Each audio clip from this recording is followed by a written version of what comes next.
Chapter 21, Participate. As Vlad sat on the roof of the antique shop across from the celebration of the memorialization of an individual that literally rallied the ignorant to burn the innocent, he could not help but be reminded of his own past. The way the ones left standing in the end wrote the narrative. The way they made him out to be like his father, a beast that could not differentiate between the man and the animal. Now, Vlad never claimed to be a good person. He never actually claimed to be a person at all. In his youth, as the prince, he saw himself above others, above the world. That is the main reason he had to put his father down in the first place. The man had fallen into the depths of depravity, munching on the bodies of children with no control, just because they crossed his path when he was hungry. Vlad's pride could not tolerate the sight of his once proud father reduced to an instinct-driven beast. The him, that knew not of mental health practices or therapy, had no choice but to put him down. That might be why, as he sat on that roof, watching the celebration, with his mind and outlook far more balanced than it was in the past, due to his merging, he could not help but think about what could have been done differently. Revenge was always a must. He and his father would have still hunted all those who hunted them to the very last man, woman, and child. They did not leave enemies, potential or otherwise. However, looking back, there were many instances that he could see where his father showed signs of severe mental instability. The very fact that he never allowed himself to mourn the passing of his love, the most glaring. Boom. As he watched the statue celebrating the colonizing, genocidal pilgrim, go up in flames, he smiled. Once again reminded of how similar he and Wednesday are. She did not need to set the statue ablaze. She could have just believed in a better tomorrow, or some other positive outlook coming from celebrating a false past, but that's not who she is, or who he is. Now, Vlad has enemies throughout the world. Known enemies. And instead of going to do what he knows he should, he was sitting across from Wednesday playing a harmony to match the panicking crowd. He trusts his loyal one to handle the task, however not taking the lives of those who cross him with his own hand, is new. Everything about his current actions were new. Perhaps, it was due to him drawing similarities and being nostalgic about his glorious past that he was getting the incredibly strong urge to go hunt his prey himself. The hunt for Wednesday was nearly done, no matter how serial killery that sounded, he knew he loved the hunt. However, Wednesday already knew him, just as he knew her. That makes it so that his only reason for still being in the town or at the academy, was just to be in her presence. It was difficult to justify not hunting his prey, just to watch her closely. He needed blood. Not to drink, but to spill. Perhaps, there was a way to get them both what they wanted. The two sides of him. We're going somewhere. Vlad spoke to the seated Wednesday. Eep. Drac, you have got to stop just popping in here. Enid spoke from her side of the room as she tried to figure out what to wear on her date with Snakehead. Please, call me Vlad, Enid. Vlad said, as he turned to take in the bright, multicolored apparel that Enid was firmly in favor of wearing. He enjoyed her presence, but her choice of clothing was a little excessive. The blonde was a pure bubble of light. Despite the sadness that he could see beneath the surface. Vlad. Her interest was piqued. Is that a nickname? Did Wednesday give it to you? She fired off giddily, stepping up to him. Vlad smirked. No dearie, I'm afraid Vlad is a name that has always been and forever shall be mine. It is a name that evokes fear and desperation into the hearts of those in the know. Vlad leaned forward slightly. Would you like to be in the know? Enid looked slightly afraid, but also interested. SCCKKK. Wednesday slammed her fingers on her typewriter and turned around. Stop scaring my roommate, she said, not getting up from her seat. The smirk on Vlad's face grew into a grin, as he approached her seated position, and leaned forward placing his hands on either side of her on the armrests. Want to do something fun? He saw a ghost of a smirk play on her lips. As long as it does not involve threatening my roommate, what did you have in mind? First of all, that was not threatening my little black-hearted beauty. He turned his head back to the watching Enid. That was some friendly flirtation. Quicker that she could react, he placed a kiss on her lips and was pulled back before she could fully register. She looked nonplussed. He could not help but laugh out loud at the fully blushing Enid and disguised blushing Wednesday. Second of all, he added after quieting his laughter, I have something fun for us to do. Something that I'm certain I will like and you will love. He held out his hand, which she took, as he pulled her up and against him. He looked back at Enid. Aren't you going to be late? That got her snapped out of her thoughts and moving towards the door at a speed that should have only been possible to achieve at a run, her face still adorned with her blush. He looked back into Wednesday's eyes as he wrapped his arms around her and held her to his chest, and then he fell backwards, watching as her eyes went wide.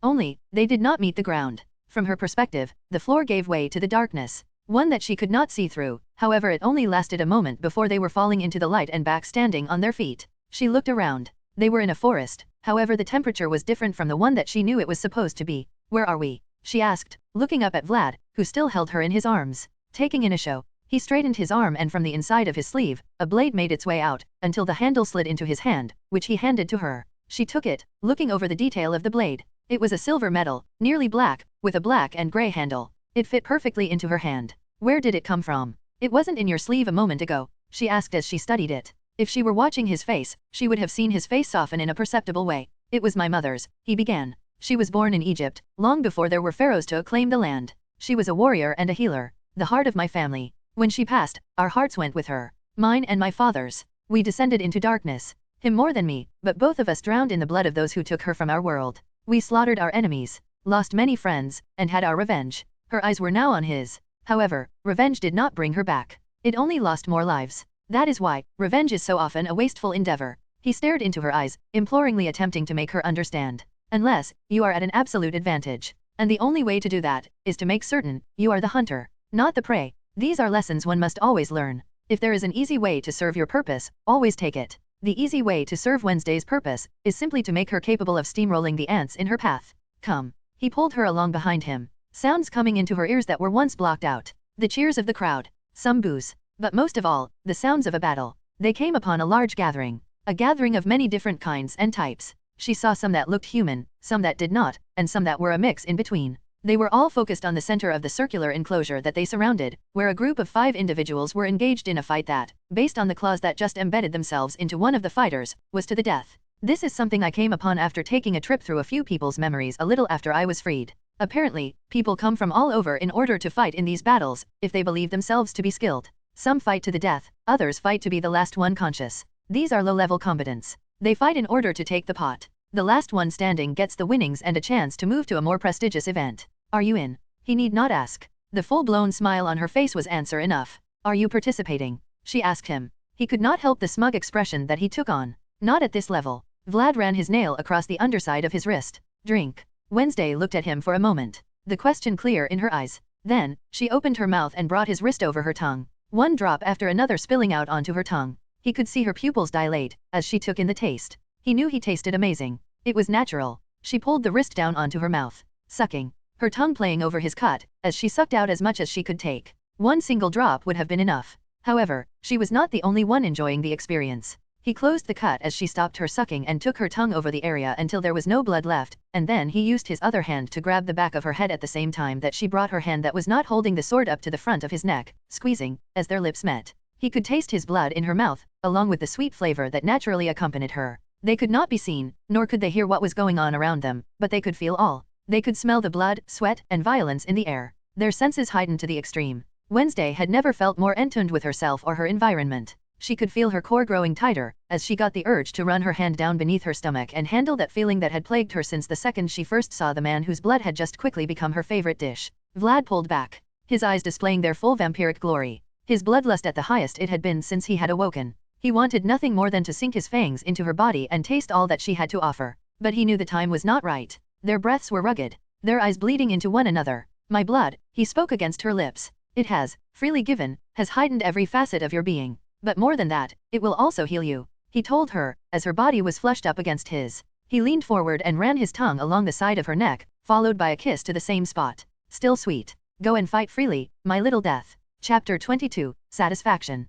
The fights are a closed community, heavily monitored, regulated, and organized. Vlad and Wednesday were not invited. However, that was nothing that a small wave of mental compulsion sent throughout the crowd and the disabling of electronics did not solve. Vlad watched as Wednesday stepped forward, her body garbed in the all-black apparel that he pulled out from nowhere for her to wear. His anticipation heightened. He knew she was a capable swordswoman, not in the realm of his mother, but capable enough. That, added to the heightened physical and mental capabilities that his blood provided, he knew she would be okay, and if she wasn't, as long as he had an inch to work with, he could cover that distance in an instant. Come to watch your descendant, goody. He spoke to the distinct spirit that he could feel on his side. Her presence could not be seen with the eyes, due to her not being fully on the same plane. However, if he chose to, he could see her. She seemed just as excited as Wednesday, her face showing the same happy smile that one would get when given their favorite gift. You are taking an active role in her combat training, she asked, sounding more excited than he felt the dead should be capable of, especially for one who had no interest in living. I have already deduced the series of events that are likely to take place.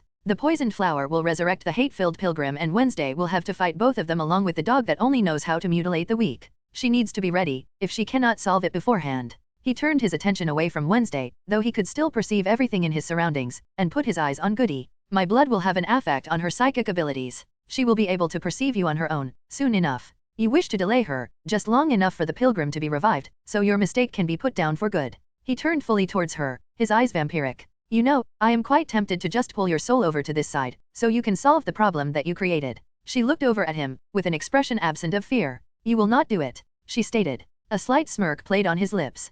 How can you be sure? She turned to face him, just as he did her. Because you care for her fun. After a few seconds, they turned away from each other. My offer still stands. Should you decide to take it? The outcasts, as they are called, could use come guidance, and there are probably very few who would fight for them as you do. Eventually, they will fall under me, whether knowingly or unknowingly. However, I have never been one to take a hands-on approach when it comes to those who follow my lead. I prefer to leave that to my fingers. My loyal ones. Someone needs to dictate the outcasts. Why not you? He could see her contemplation and hesitation. He knew Wednesday would never take a hands-on approach when it came to dictating the actions of others. She would only lead by example, as she moved forward, taking along those who could keep up.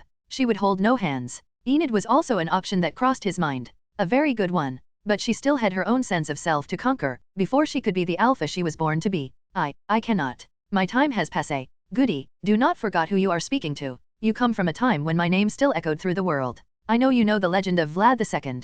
I was already history, before you born. Your time cannot be past, as long as those elder to you still walk this plane. Stop with your excuses. You are ashamed. That is all there is to it. Decisions you made in hate have led to your descendant being put in danger. However, that hate has been buried, along with your revenge. It is no longer your battle. It is hers. If you want to finish what you started, which is creating a safe environment for those you consider your people, then you cannot do that, from beyond the grave. Decide. Though, you have time. For now, we watched our loved one battle. Wednesday watched as her opposition made their way into the circular enclosure. One had a sword of their own. He appeared to be a vampire. The other, based on the scales adorning their exposed upper body, was a siren. They both moved with the comfortable stability that can only be developed by those who know their bodies and have perfected their coordination. She had the thought that perhaps she should take it slow, in order to acclimate to her new strength and speed that she could feel coursing through her body. However, as she walked into the enclosure, she felt as if her body and mind were more in sync than they had ever been. Her coordination, practically assured, in a way that could not be achieved before.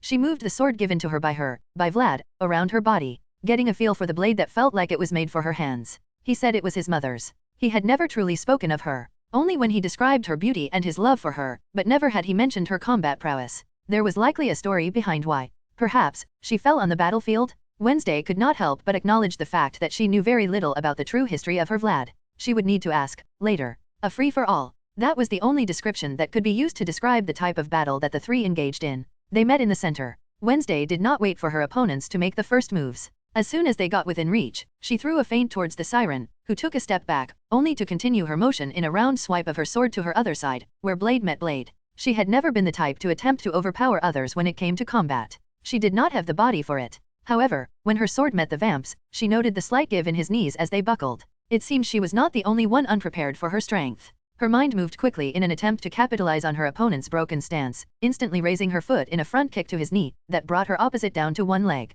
Just when she was about to bring a knee to his face and break their sword lock, she heard the steps coming from behind her. She scrapped her sword down and back, as she crouched and looked to her back at the siren attempting to strike her back. However, she was quicker. Ducking under his swing, she continued her swing backwards, as her hips turned toward her new challenger and dragged her blade through his thighs. The vampire was already up, and bringing his blade across the fallen siren's neck. His sword was lowered after the strike, and before he could raise it to recover from the swipe, she changed her grip and hurled her sword forward at a speed that eclipsed any she had ever achieved, and watched as it embedded itself deep into the vamp's upper chest, just before his sword could swipe the space it just passed. She watched as he fell to his knees, her mind that had been hyper-focused and running at speeds that she could not acknowledge in the moment, calming down. The adrenaline, slowing, allowing her to contemplate the battle she was just in. It was her first time in a fight to the death. It was over so fast. Each of them striking with no hesitation and no intention to waste a single move. A deadly dance. She saw the vampire sag down and fall forward, his body only being held up by the blade in his chest. She walked forward, however before she got too close, she reared back and punted the vamp's head as it snapped back and he fell onto his back, sword still in hand, as he let out a grunt in pain.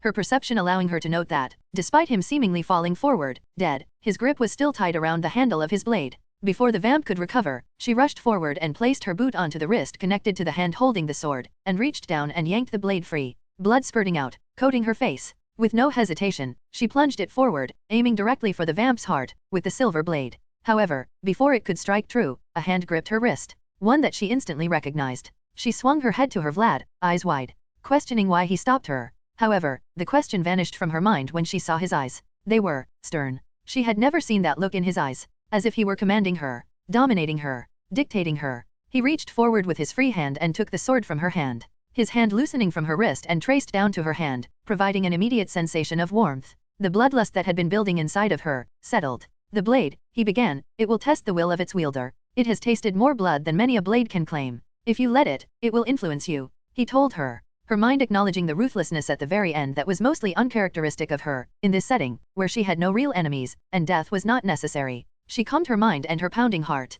A wide smile spread across her face, as she saw the slight smile spread on his. That was fun, she stated, stepping off the fallen vamp, and moving toward him. However, just as she stepped off the vamp, its arm sprung forward, attempting to slice into her. Faster than she could comprehend beyond a barely discernible blur, the arm of the vampire went still and then slid off its shoulder, followed by the head that slowly fell away from the neck. She looked to sword held in Vlad's hand. She did not even see it move. The hand that held her hand betrayed no motion. It was steady throughout each strike. He was precise. His movements efficient. She thought her and her opponents were controlled in their movements. She now knew she had a long way to go if she wanted to match her attractive monster. She reached forward, her eyes on his, and took the blade from his hand. She knew he was correct, however she also knew that she truly wanted to conquer the blade. If she could fight without the sword affecting her, that would mean that her mind were truly her own, unable to be influenced, at least by the sword. She could not accept anything less. He did not try to stop her. She knew the weapon was now hers. Once was his mother's. Now, it was hers. A great sword, sharper than any she had seen.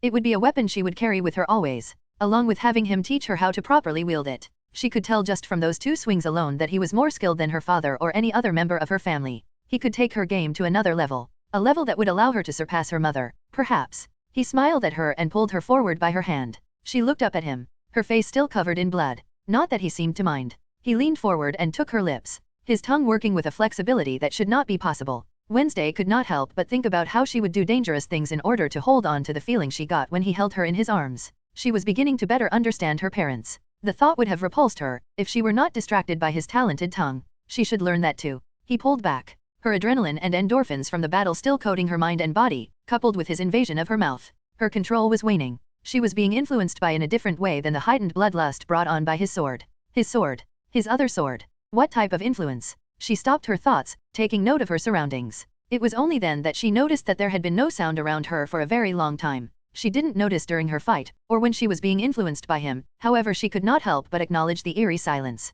She looked around, her eyes scanning the crowd. The unmoving crowd. The unblinking crowd. The frozen crowd. Oh, no point in thinking about it. She looked at the source of the silence and felt her eye twitch at the pleased expression on his face. He knew she only just found out. Irksome. She wrapped her arms around his waist and felt her own sense of pleasure at the slight widening of his eyes. She greatly enjoyed the feeling of being able to surprise him. There was something fulfilling about it. Take me to my room. I need to shower, she asked/demanded. He donned a small smile and wrapped his arms around her right back and then, he leaned forward, his lips met hers, as she fell backwards. She felt her heart skip a beat at the sensation of falling backwards, however she did not let her arms leave his waist. She knew, he would not hurt her. When her eyes opened once more, they were back in dorm room. Enid not yet back. Her front splattered with blood. She was not sure she had ever felt better. Freer. She had fought and won. She did not realize just how much she needed that. She would never admit it, but she required the fight. Ever since she saw the dog as Vlad called it, she had a feeling of unpreparedness. She was not sure how exactly to fight it.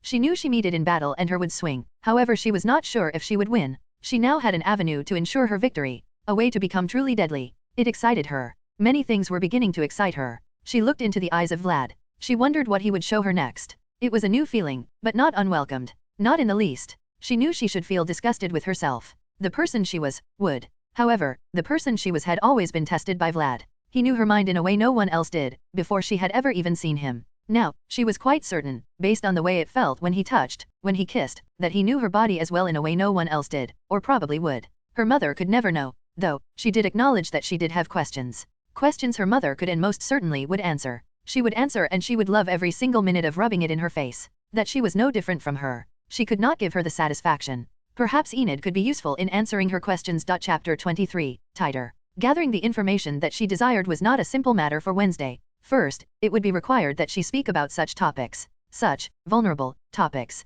Showing vulnerability has never been Wednesday's modus operandi. As such, she felt it would be beneficial to approach the matter in a way that it could be executed with the least amount of blood spilled. Definitely not her style. And yet, there she was, waiting for Enid to return from her date, in order to allow herself to bleed. Such a shitty situation. Enid entered the room. Or, would it be better to say, Enid barged into the room. She appeared distressed. Immediately, Wednesday recognized the opportunity to evade her own dilemma. Normally, she would never advocate for procrastination or avoidance. favoring a method of simply charging straight through an obstacle. However, some matters required adaptability. She approached Enid, who had thrown herself face down on her bed, and stood there, waiting for her to finish her tantrum. The multicolored decorations that plagued Enid's side of the room did not help the matter, as she could feel the blood just the surface of her eyes threatening to burst forth. It was not the type of bleeding she thought she would be doing when she decided to engage. Finally, Enid finished and turned towards her. Her eyes were red and swollen from the tears that had been spilled. I'm guessing your date did not go well. Wednesday attempted a light-hearted approach. She thought it sounded better than any of the other options that went through her mind. Comforting is not an adjective that has ever been used in her description. However, Enid did not seem to mind. He never showed, she spoke, her tone down and defeated. She hopped off her bed, face to face with Wednesday. Why wouldn't he show? Do you think he doesn't like me? I mean, I was the one to ask him out. Should I have waited for him to ask me out? But he seemed to go for it. Ugh. I don't know what to do. It was that moment that Wednesday realized that the advice that she sought could not be obtained from her desired target. Her roommate appeared to be just as uninformed as she was. Very disappointing. With that discovery, Wednesday decided to simply allow Enid to continue her rant and then proceed to live her life. She had many matters that required her focus. Murderers, monsters, and mysteries abound. She had a lot that could be used as sources of distraction. No, not distraction, those should be the main focus. Her priorities were in disarray. She needed a mission. Luckily, one presented itself the next morning. The monster had claimed another victim. The old man from the old meeting house had been mauled. His body taken to the morgue. It had been a while since she had treated herself. A trip to the morgue could be just what the coroner ordered. She called out upon returning to her room from her day of schooling, only to find him and Vlad playing cards with what appeared to be diamonds as the gamble. We have a mission. Is it urgent? I'm very close to losing this game, and I always finish what I start, Vlad stated, as he threw down a card in a relaxed manner that did not fit with the situation of losing diamonds. She looked at him for the first time since she entered. Naturally, she knew he was there. However, she did not want her focus to be once again pulled in by him. It was quite irksome being in his presence some moments. She knew he knew everything that she wanted to know. She knew Vlad, her Vlad, incredibly well. He once told her, long ago, that the only way to control a situation was to be the one holding all the cards, no pun intended. He had information that would prove useful. However, she wanted to gather her own knowledge, or maybe she just didn't want to rely on others. Either way, she knew he would not volunteer what he knew, and he knew she would not ask. Thus, his only purpose, at the moment, was to pull her attention from her mission. However, finish your game. And I will move on the morgue tonight. After it closes, she put down her bag and sat on the floor beside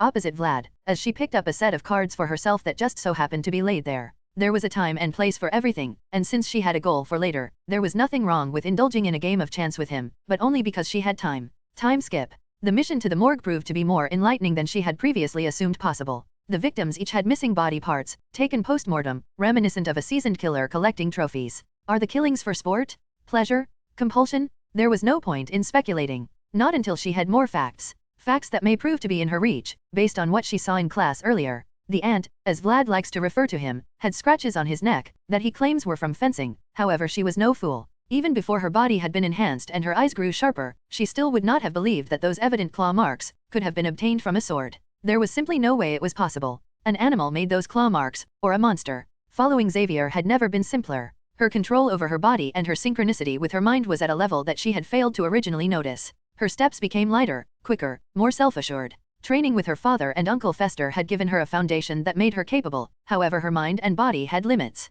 Limits that were easily surpassed with one drink. One delicious drink. She tracked Xavier to a shed. A secluded one. She waited for him to leave, and once he did, she made her move. Her approach was silent, steps quick, and the door, not even locked. He would be returning. She focused on her hearing, picking up sounds, too many sounds. Luckily, one of them was footsteps, however they sounded both close and far. Like they were right beside her, yet a distance away. Her mind moved quickly, attempting to comprehend the stimuli that was barraging her ears, though it was proving difficult. She lacked time. She stopped trying and focused once more on what was in front of her. The shed was dark, however she could see clearly enough with the light provided from the daylight outside. Everywhere she looked there were pictures, paintings, of the monster. For so long the ant had been denying her claims, and yet, the proof was clear. Xavier knew the monster was real. He knew and had seen enough to put its likeness on paper, using paint. Suspect number 1, acquired. She examined a few of the drawings, attempting to gather what information from them that she could. None showed any distinct features that would point to a specific identity or location, so she grabbed a few, at random, and placed them in her bag, just as a shadow appeared in front of the door beyond the glass, reaching out for the handle.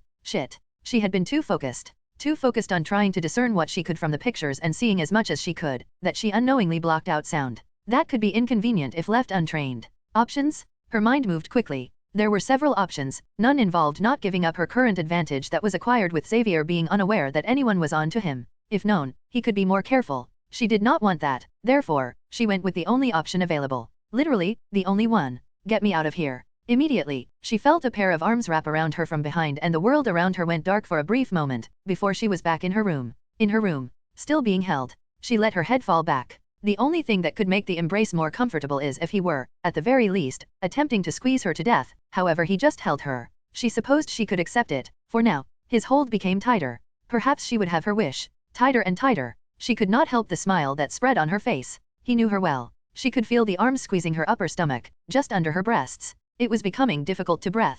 Her chest grew tighter as her lips parted, and without meaning to, a moan escaped through the opening. It felt like the pit of her stomach was being dug out and between her legs. Before she could react, he removed his hold, spun her around, and picked her up, wrapping her legs around his waist as his mouth met hers. She was hungry. Very hungry, and he tasted better than anything she had ever consumed. She had the urge to eat him whole. Her mind, no matter how fast, could not keep up. If her hearing being overloaded was a 1 on a 10-point scale, then Vlad was definitely a 10. That might be why, it wasn't until he put her down, and she was able to regain her equilibrium, that she was capable of taking in the eyes of her roommate that were very close to popping out of their sockets from where she sat on her bed. For a brief moment, very brief, Wednesday had the notion that she should be embarrassed. Though, it passed immediately. There was nothing embarrassing about what she just did, nor that Enid had seen. Instead, she found it interesting. She looked to Vlad, to see that he did not seem to mind himself. Of course he didn't. She had no doubt that he was already aware of Enid's presence, even before they appeared in her room. She doubted he would appear anywhere without first knowing what awaited at that location.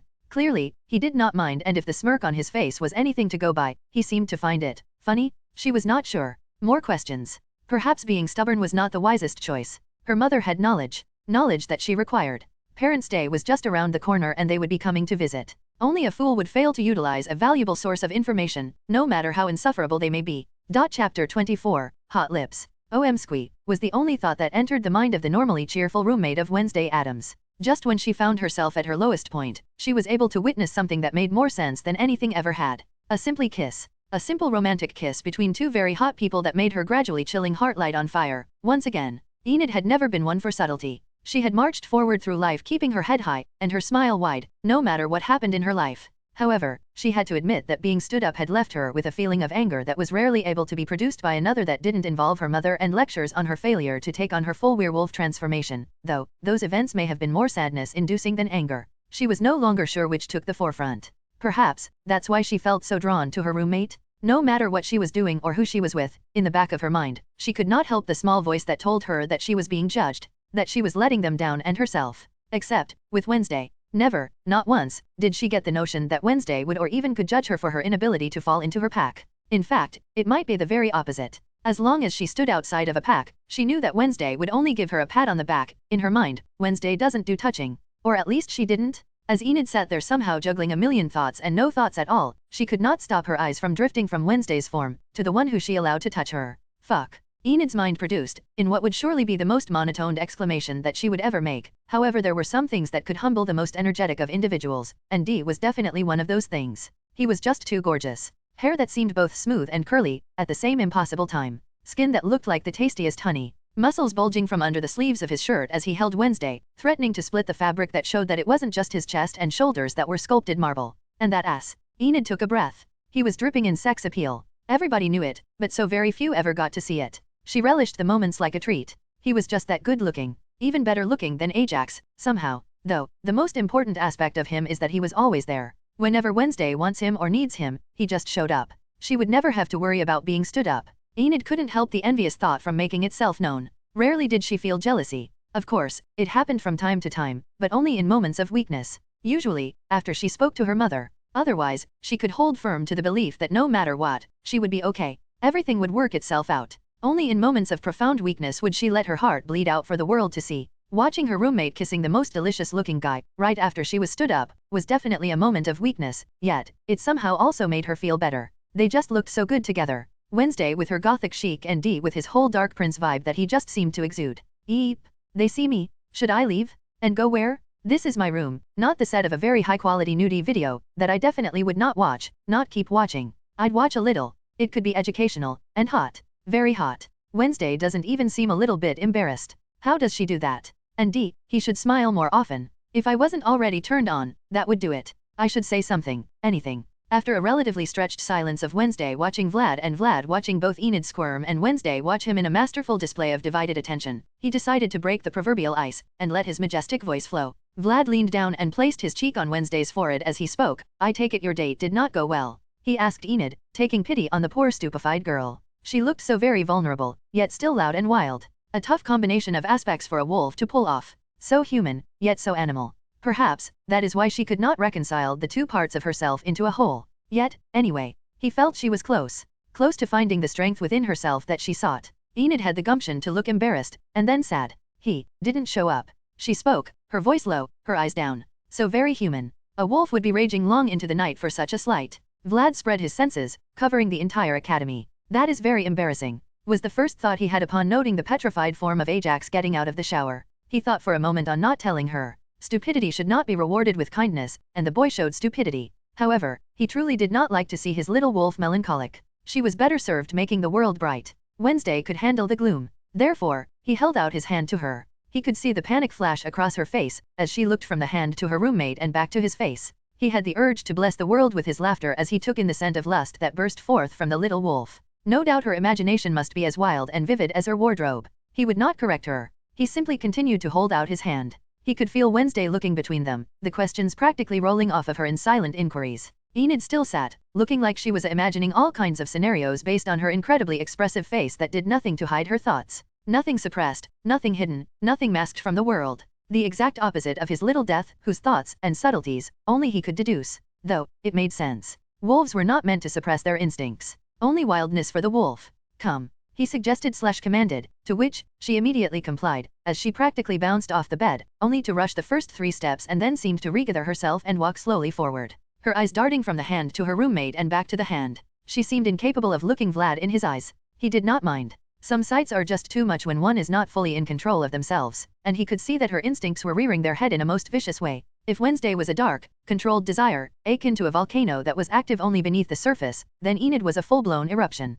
Everything spilling out. Funnily enough, he felt that if she simply focused on herself, in that moment, she would be able to feel her wolf in a way that she never could before. More than likely achieving a transformation through sheer connection to herself, rather than with the moon acting as a trigger. It would not be as powerful as during a full moon, however it would allow for a better understanding of her wolf side. Though, that was her battle. He would not interfere. Finally, Enid stepped before them, her chin tucked into her chest, as he held Wednesday close. Her eyes locked on his outstretched hand, the emotions flitting across her face. Wanting, uncertainty, desire, fear, excitement, resolve. Enid reached out slowly, until finally, a trace of electricity went through her hand and down her spine, as she grabbed his hand. And then, darkness, for only the blink of an eye, until it was replaced with light. Light that came from the ceiling. The ceiling of a bathroom. Enid looked around. Her hand still gripped around Dee's larger one. She did not know why he brought them here. There are no beds in a bathroom. There is nothing romantic about them. Unless he wanted to shower together. Was she ready for that? It was skipping so many steps. Even in the videos she watched on her phone, there were more steps than that.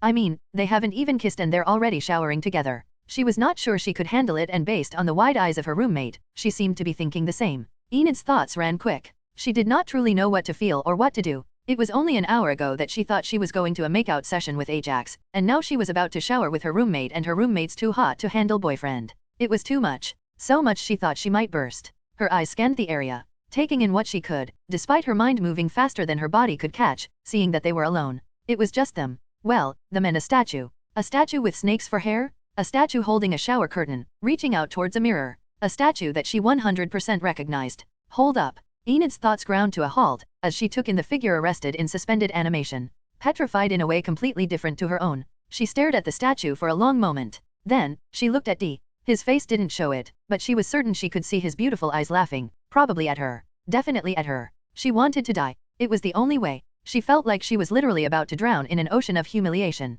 How could she think that he wanted to shower with her? Of course he didn't. He was her roommate's seriously hot boyfriend, not hers. No matter how much she wanted to focus, she looked back to Ajax's frozen form. A new emotion, guilt, began to make its presence known. She had been so angry at him. Angrier than she had been in a long time, but it wasn't his fault. He petrified himself. She couldn't truly blame him for not showing up, could she? The towel on the sink in front of the mirror and the expression on his face certainly looked like someone who definitely did not want to petrify themselves. She had to forgive him, and yet, her hand still was firmly gripping her friend's very hot boyfriend's. Not a good look. She looked to where their hands were joined. Then, at Wednesday. Then, at her slipper-covered feet. She couldn't look into his eyes again. She didn't want to be laughed at. Maybe with, but not at, death. She could feel it reaching out from the cold void, welcoming her in a bid to escape her own mortification. However, before she could fall too deep into a shame spiral, the hand that held hers pulled her close. Before she could react, she was pressed into the side of D's chest, his arm around her shoulders, and his hot, temperature-wise, lips were on her forehead.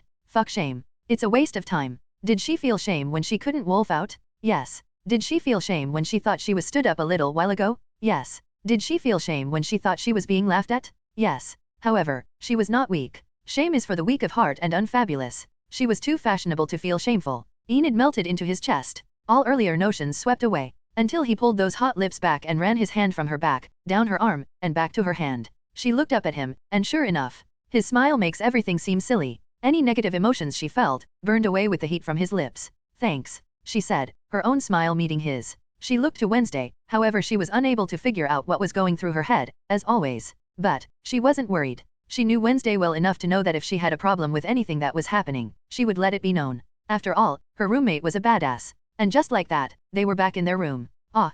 She let out a long shout of relief, as she stretched her back and put her arms in the air. She felt light. Light and free, as she should. She wasn't stood up. She got to see an incredibly hot makeout session, even if it wasn't her own. And she even got to get a feel of the softest lips she's ever felt. Definitely, a good day. Wait, why was he still petrified? How has he not been found?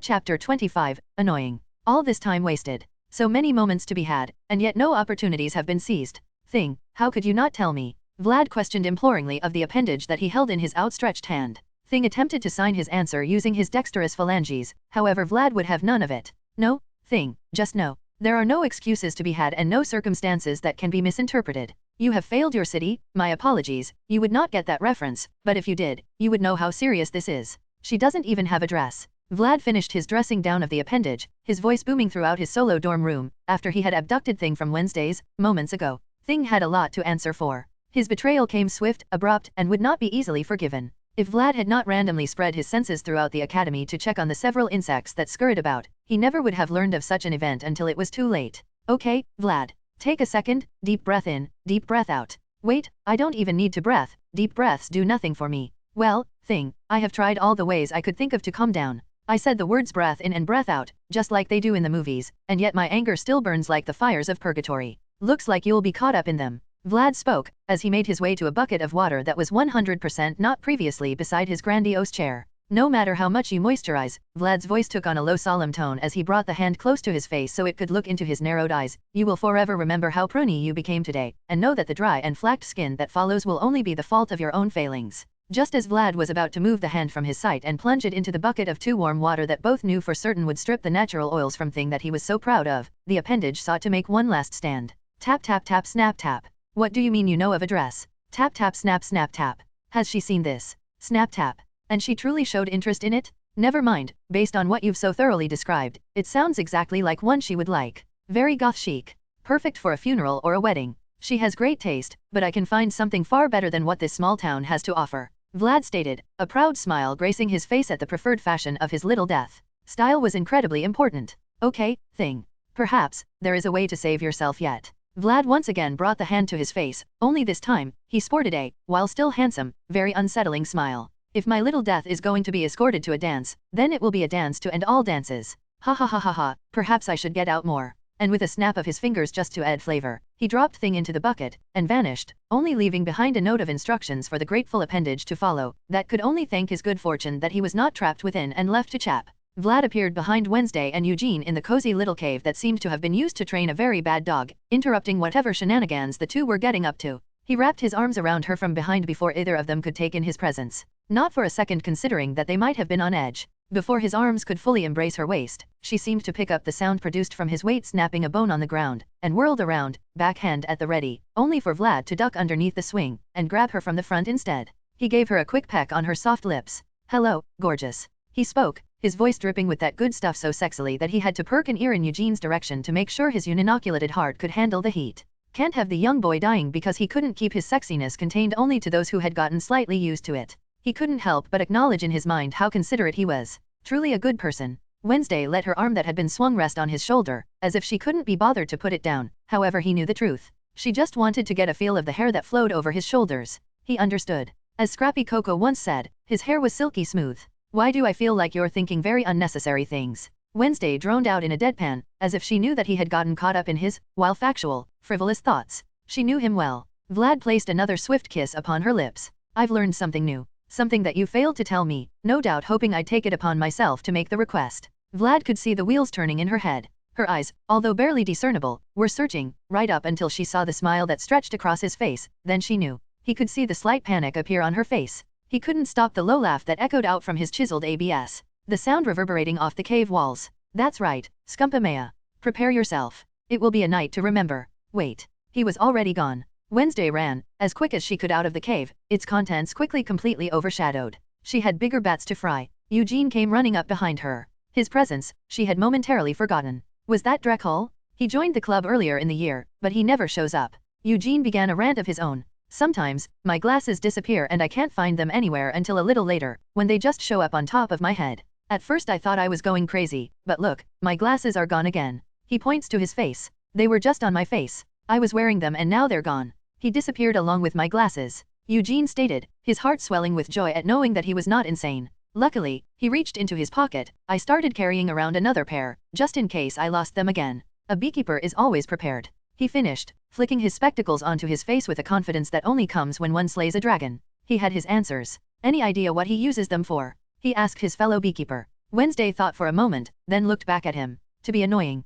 Chapter 26, Bully. Sire, I felt you arrive. What brings you to Paris? His loyal one asked him as she knelt down on one knee in the upscale boutique, as Vlad sat in a chair flipping through a book with pictures of dresses in them. He gave no response. Simply continued to flip, faster and faster, until, I have heard tale of a man who is said to be a great creator, and the one I believe I currently must seek. This is his name. He handed her a folded piece of paper. Since I cannot find what I want in these books, have him make it for me. Tell him, he has 6 hours to be done and the measurements are on the paper. If he is human and his body can't work that fast, give him a drop of blood in order to compensate for the frailty, or suck him dry, take his memories, and then get someone to make it. Or, do you know a better and more capable designer? You know what, just get it done however you will. You know my standards. Go. Afterward, Vlad sat on his own once again, contemplating his next move. He had a lot of work ahead. While most of it would be handled by Thing and Catherine, it would be up to him to give the final nod of approval. It all rested on him. Heavy is the head. Vlad swept his fingers in a grabbing motion, as a cup filled with a red liquid appeared in his grasp, from which, he took a sip.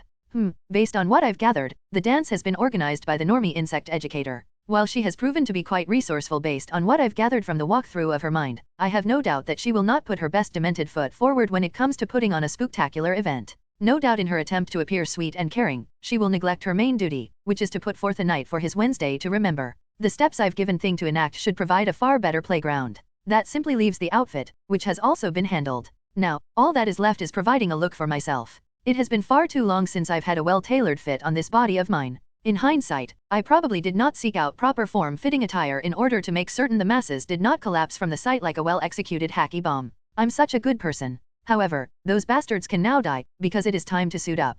Vlad downed the drink in one motion and stood from his seat, only to stop. He did not know where to go, or did he? In this life, he had not heard of them. Anything he wore looked good on his body, so he truthfully had not given his attire more thought than, that's a good fit. However, in the past, he knew of a place where only the truly elegant would set foot. A place that did not call to him then, due to him not only being a young man, but also because, once again, he did not need to dress up, though he did tell himself that if he ever wanted a great fit, it's where he would go. Vlad's body was engulfed in shadows and darkness, only for him to appear miles away in London. Standing on a street, looking up at the post that said Seville Row, he would have to make proper arrangements. He ran his hand over his hair. People were definitely dying tonight. As he was about to take a walk down the street, he began to channel his best Toby Maguire. Only he truly knew the feeling of what it takes to pull off a proper strut. Only to stop himself before his foot could even leave the ground or he could point his fingers. Even if he currently could not be seen, some things just should not be done. Vlad had to take a moment for himself. Introspecting. He could not help but feel that he, the impaler, might have fallen a bit too far after he had awoken.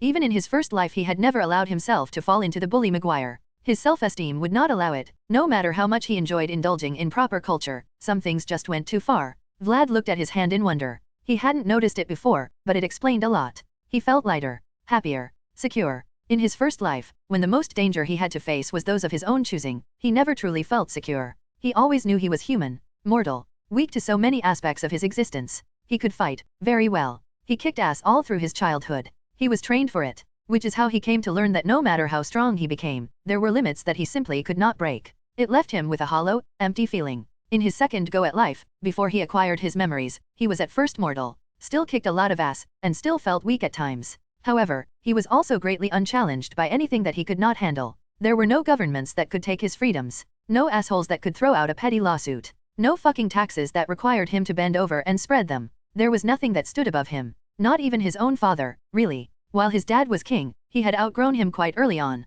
His prowess was simply unmatched and the world was in his hands. Then, he was shown how incorrect his hubris had been. He and his father were chained. His mother killed. And his confidence shattered, however he still felt strong. Then, the change happened. He became what he was always meant to be and what they made him, while bringing his father along with him. What was once unchallenged, became undisputed. His strength seemed to know no end and his will could not be suppressed. He swept the world, reveling in his superiority, impaling the asshats who showed him his weakness right after their families, friends, and anyone who would seek revenge was hoisted on pikes. There were none who could compare and there was nothing he could not do, however he did not feel free. He carried a weight that could not be shed. A ghost of the past that haunted his back. His superiority. He had been shown how weak he was and no matter how invincible he became, just like a former unattractive who became attractive, one could never shake that feeling. That ghost in the mirror that they would see in the corner of their eye. That ghost of their past self. Insecurity. He did not realize it, because he did not recognize it. No matter how refined his time was as a prince, the level of self-awareness and mental wellness could not be compared to that which his first life provided.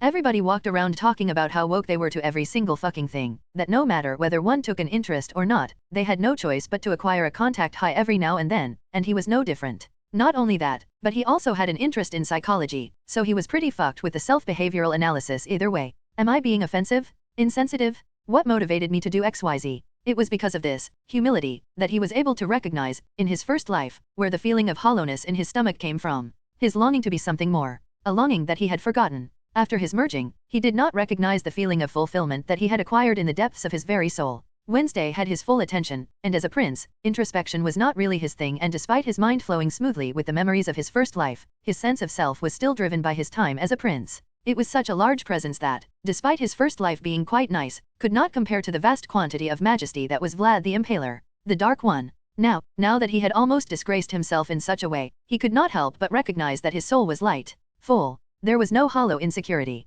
no shadow in the corner of eye, no weight on his back. He was jovial. He needed to get his shit in order and he understood immediately what had to be done. The only question was, could he do it? Of course he could, so he did. Vlad raised his hands, waist high, and pointed his finger guns at a woman walking down the street of Seville Row, as he began to bully his way forward. He had no choice. Something needed to be done. He had lost his sense of humility. His sense of self that was tightly tied to his humanity. Why else would he simply disregard those who had served him faithfully and yet had been manipulated and killed by spectral piss ants, that cannot stand in his presence without hiding their cowardly faces? Why would he leave it to his loyal one to handle alone, even if he did give her the ability to touch the spectral plane and extinguish those parasitic pale imitations of their betters in Ghostbusters? He could have handled the situation and been done with it long ago, while taking revenge with his own hand. Personally, like it should be. However, even though it hurt, it was like the pain had simply washed off of him like rain on a waterproof coat. His rightful superiority complex coupled with his lack of humility, had allowed him to throw his sense of responsibility away like a pair of dirty old socks.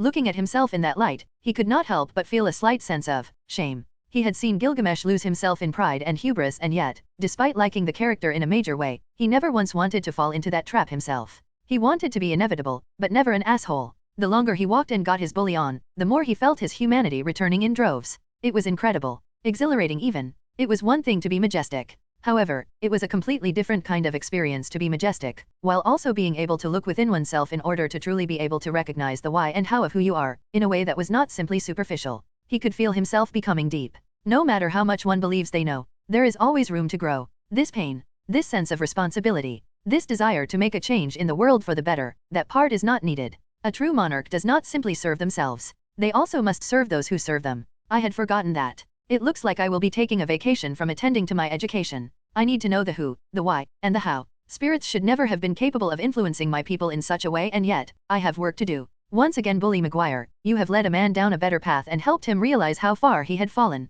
Truly a worthy strut. Vlad ended his walk in front of a building. Based on the minds he had scanned throughout the area looking for this specific piece of information, this building housed the best tailor in the land. What? He may have come to a realization and decided to handle his business, but they were already dead. They did not require him to rush. The living, or half-living, required his attention. At least for one more night. Slaughtering can come after. Priorities, he thought with a smile filled with pride on his face. He truly was a good person.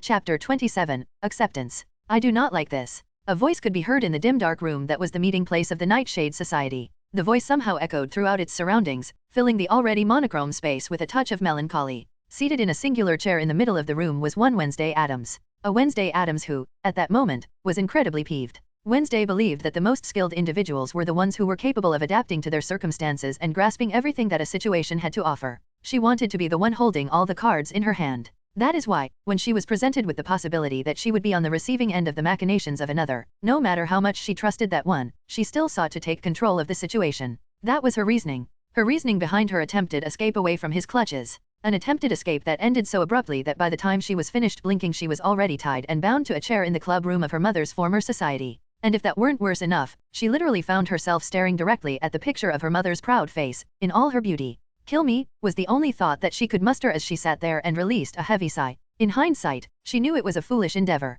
Pulling one over on Vlad seemed to be nearly impossible. The man just seemed to be capable of doing absolutely anything and everything that he wanted. She had heard of the ancients, the ones who came before those who have the honor of being called outcasts in today's society. Her family was an old one. They had records going back several hundreds of years. However, they were not old enough. Not old enough to have detailed knowledge about what came before. Only bits and pieces that added up to enough to speculate and possibly get a lead on acquiring said information. Her uncle Fester spent a large amount of his time doing just that. Exploring the world, getting up to one devious scheme after another, learning all he could and seeing all he can about a time when gods were believed to roam the world. Gods who shared many similarities to outcasts, only far more powerful. She had never had proof that they existed. Nor was she going to believe such. Not at least until she was able to acquire her own evidence on the matter. When she first came across Vlad, in his crypt, she knew something was different about him. Her research, no matter where she looked, gave her any information nor knowledge on any beings that could communicate across such distances, access the minds of others in the way he could, and seemingly bring his resting place in and out of existence the way he seemed to do.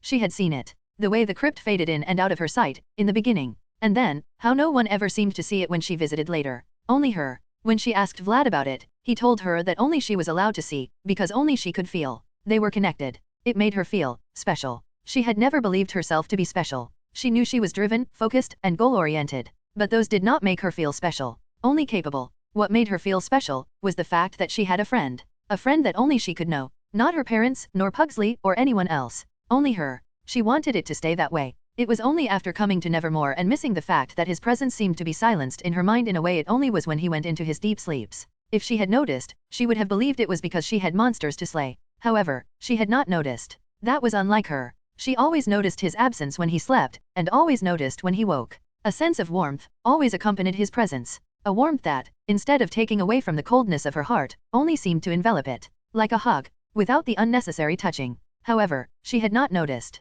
It was only when she understood who Dracul was, that she realized why she truly did not notice. It was because, instead of him being asleep or his presence being absent, it was still there. Only in a different way. A way that brought on a different feeling. A new feeling. The first time she saw Dracul, it was like a sword swept straight through her neck, leaving nothing above the shoulders but empty space. Her mind went blank. His presence enveloped dominated wherever he stood. She had dreaded her arrival at Nevermore, and looked forward to her escape. He had complicated everything with his words alone. From this moment forth, I will be your stalker, was what he said, and by all the ghouls that haunt the world if she did not find the idea completely welcome. However, even then, she did not notice. Her stalker brought a warmth that enveloped every inch of her being that she did not notice. His voice brought a feeling in her dreary heart, that she did not notice. The people around her felt a fear and attraction in equal measure that she did notice, and yet they never seemed to be able to fully approach him or even acknowledge his presence unless he willed, which she also noticed. However, she seemed to be the only one who could perceive him when he was there, which she did not notice. Everything about him said that he was different, that he was something that she had never seen nor known, just like her only friend, but despite that, her mind, no her heart would not make the connection. The obvious connection. She did not know why. She felt good whenever Dracul was around. Whole. Complete. It was off-putting, in the beginning. He was a stranger and yet he was stabbing his way into parts of her that he should not have been able to touch. Then, with every time that they met, his knife dug deeper, further penetrating places that had never been touched, giving her something that she did not know she needed and had always denied wanting. With time, denial went, and all that remained was acceptance. An acceptance that came in the form of an individual that could be touched by no one but her. As Wednesday sat in her seat, cycling through all the stages of grief, she could not help but focus on the picture of her mother. So many times, her mother had offered her advice. knowledge. And so many times, she had denied the offer. If she felt regret, it may have made an appearance, but regret was unnecessary. She did not need regret. She needed knowledge. And knowledge meant action. Wednesday felt the ties that bound her, flexed her wrists, readjusted her thumbs, and pulled her hands free. Then, she got up from the chair, made her way upstairs, and to her room. Once there, she sat at her desk, moved the crystal ball in front of her and sent out the call. Hello, Mother. Chapter 28, Trust. Hello, Mother. Wednesday, Morticia's velvety response came from the other end of the crystal as her face appeared in the glass wearing a warm smile that could not hide the surprise behind her eyes. What can I do for you, darling? Ahem. Wednesday cleared her throat, as she smoothed out her school-issued sweet jacket to make it free from imaginary wrinkles. I seek some advice. Morticia's eyes widened involuntarily, though she quickly recovered, as her face returned to her customary smile exuding serenity. Advice? Well, I'm listening. Wednesday sat for a moment, never taking her eyes off the image of her mother reflected in the ball, until, she eventually took a deep breath and seemed to come to a decision that filled her eyes with determination.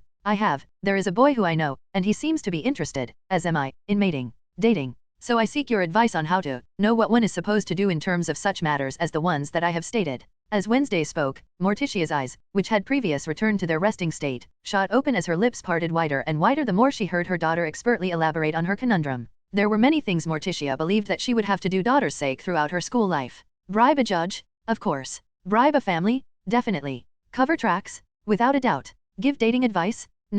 Never, under any circumstances, did she believe that it would ever be a topic of discussion. Hope? Yes. Believe? Never. That may be why she found herself so utterly unprepared. However, Morticia, like her daughter, is both quick on uptake and very competent. It was Morticia's turn to clear her throat, as she looked at her daughter pushing through what was certainly an incredibly difficult moment for her. She imagined that there were any number of tortures that she would choose to undergo before allowing herself to be put in such a situation. That is why she could not help but think about the young man that may have brought her to such a state to make such a decision. She looked forward to meeting him. Ahem. I have many things to say when it comes to matters of the heart, my dear. As you know, your father and I were already well along in our courtship by the time we were your age. And if you were to ask anything about what we did, said, or felt, both of us would be more than happy to tell you. This is true, Paloma. Her father said, appearing in the frame for a brief moment from where he was seated beside her mother. However, her mother continued, if you would like us to tell you anything specifically that you could do, well, I'm sorry dear, but we cannot. You see, those were our experiences, unique to the both of us. Wednesday did not seem pleased. Though, what I can tell you, Morticia serenely continued, seemingly not noticing her daughter's furrowed brow, is that you are a beautiful and wise girl. And if there is a boy that you feel enough towards for you to ask for my advice, then he must have done something to earn not only your interest, but your trust. Wednesday's forehead smoothed out as she seemed to be thinking, while her mother continued to speak. If he has earned your trust, then the only thing I can tell you, is to trust yourself. And to trust that who you are is clear for the world to see, never hidden. So, if this boy of yours has earned enough of your trust to give him your interest in such a way, then it is safe to say, darling, that he knows enough about you, and you him, that you need no advice or anyone to tell you what to do, because you have already done it. You did it, the second you began to care enough, to make this call. Wednesday stared at her mother. Her eyes narrowed. Her thoughts unknown. So, continue to trust yourself. Trust the decisions you make. And know, that your family will always be there for you. Always. Wednesday sat back in her seat. She did not notice when she sat forward. As she looked at the image of her parents in the crystal ball, she could not help but think about if she was truly ready for what they had.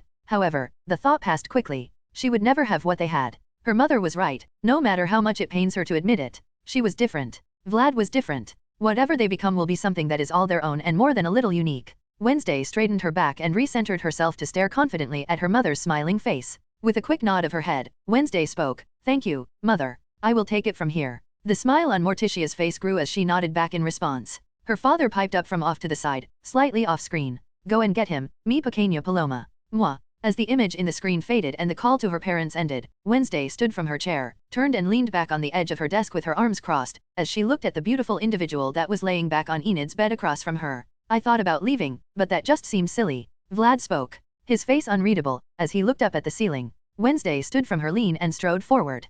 Confidence radiating off of her gait, and she crossed the room and came to stand between his feet that were placed on the ground to look down at him. Did you have to listen? I'm glad you spoke to her about it. I know was not easy for you. Vlad spoke as he held his hand out to her. She took it and let him lead her to crawl over his waist and lay her head beside his placed on his arm. You made her millennia. He smiled at her. She buried her head into his neck so she did not have to look at his smiling face that seemed to convey that he had won some personal victory. As if it were he himself who made the ultimate sacrifice by doing that which could only be done by one possessing her level of mental fortitude.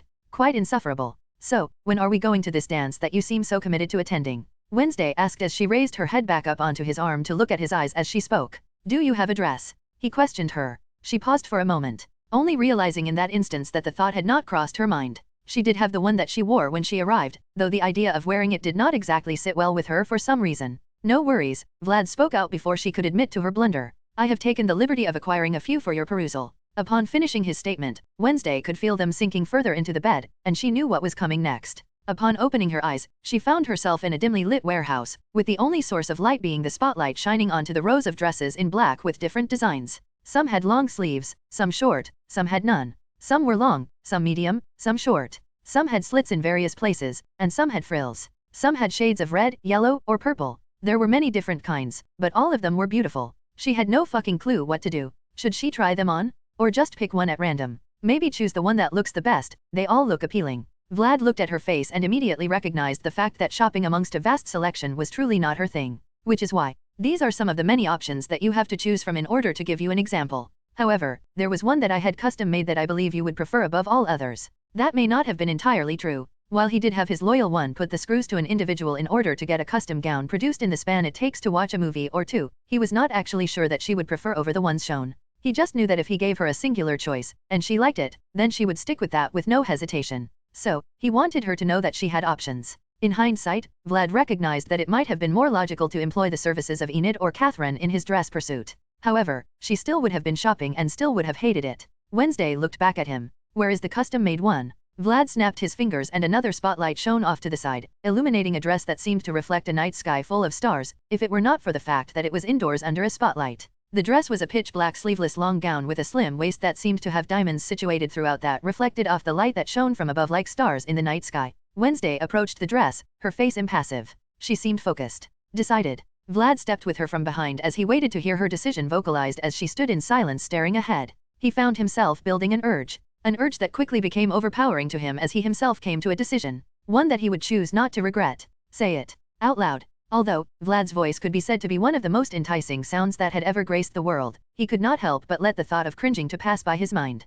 Only he, in that world, knew where the line came from, but even that could not detract from how close he felt himself just come to being an emo. However, a prince does not know regret. Wednesday did not seem to notice his dip into the waters of twilight, as she kept on swimming right on to her answer, not even bothering to be angsty. This one, she stated. Then she moved forward, took the dress down from its hanger, turned, walked right up to his chest, and waited. Vlad could not help the slight shattering of whatever scenarios he had conjured up in his mind about how that interaction would go. However, he quickly rebounded, grabbed his girl, and then they were off.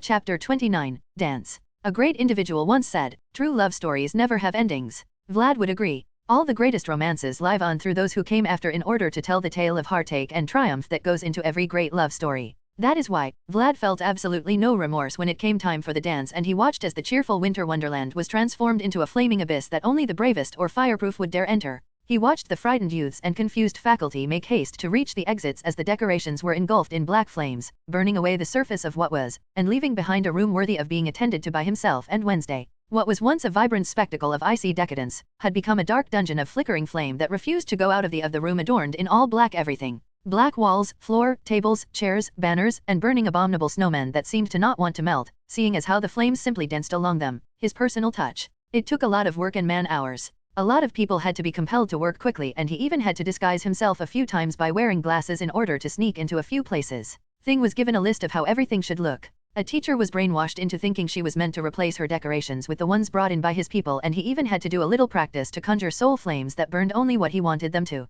In this case, the paint and outer layers. However, it was all worth it. Vlad looked to his side, at the girl whose hand he held as people rushed out of the open entrance in front of which they stood. He saw the smile that graced her face. He adored that slightly sadistic smile that she wore when she felt the chaos was truly well deserved. It was definitely worth ruining a few people's romantic evenings, even if only to witness that smile. Besides, if their love story was meant to be, then surely it would not end just because a date or two ditched their partner in a burning building. After all, true love stories have no endings. He is truly a good person. As Vlad thought about how many love stories he just allowed to evolve in order to move past their tragic happenstance, he pulled the hand he was holding up to his lips and gave the knuckles a light brush, his eyes focused on Wednesday's, whose eyes were focused on his lips that slowly spread into a smirk. A rightfully sexy smirk. Ba-dump, he heard her heart skip a beat. Excellent, he thought to himself, as he gestured with his free hand towards the now empty ballroom, party room, dance floor. Shall we, Wednesday? He spoke as he tucked his elbow up and towards her in an open invitation. She looked at him for a moment, something he could not recognize darted past her eyes, before she accepted the arm with her own and they made their way forward. It was not until he had taken a step that his incredibly quick mind provided an answer to the look he saw when she looked at his arm that awaited hers. Her father. He saw her father do the exact same thing to her mother when they were at the academy. He only just realized that that was probably where he got it from. Seeing as how, while he is proficient in getting a girl, it was only ever straight to bed.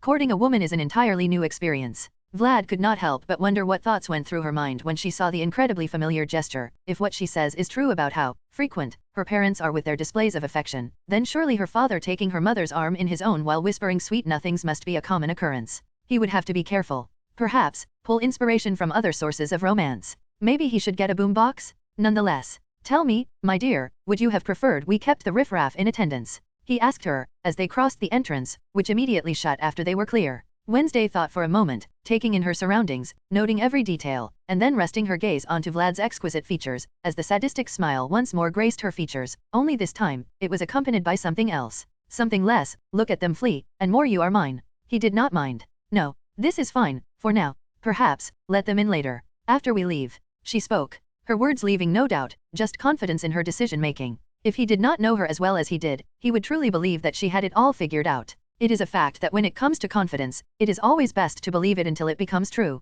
He knew, underneath her surface, she was sure of absolutely nothing. Just like him. However, no one, and that is literally no one, would ever be able to tell them they were anything less than the most confident people on the planet. It practically wafted off of them in delicious scents. Only they knew, that is was pure belief. Belief that it could become true. Vlad gave her a slow downward nod of acknowledgement, raised his free hand, snapped twice, and let the music play, all the while never once taking his eyes off of hers. The first song he had things set to play rung out in the most deeply gothic smooth voice that could ever be produced, as Vlad held one hand out to Wednesday and bowed deeply at the waist. Wise men say, only fools rush in, but I can't help falling in love with you. There was no rehearsal, no practice, sorry AI, and yet, they danced. Quickly, slowly, spinning, swaying, all in perfect rhythm, never missing a beat, and eyes forever locked on one another. Words spoken only through movement and feelings conveyed only through breaths. A moment to be remembered, and a confidence born from belief that became true. As the song ended, Vlad held up his hand, stopping the next song from playing.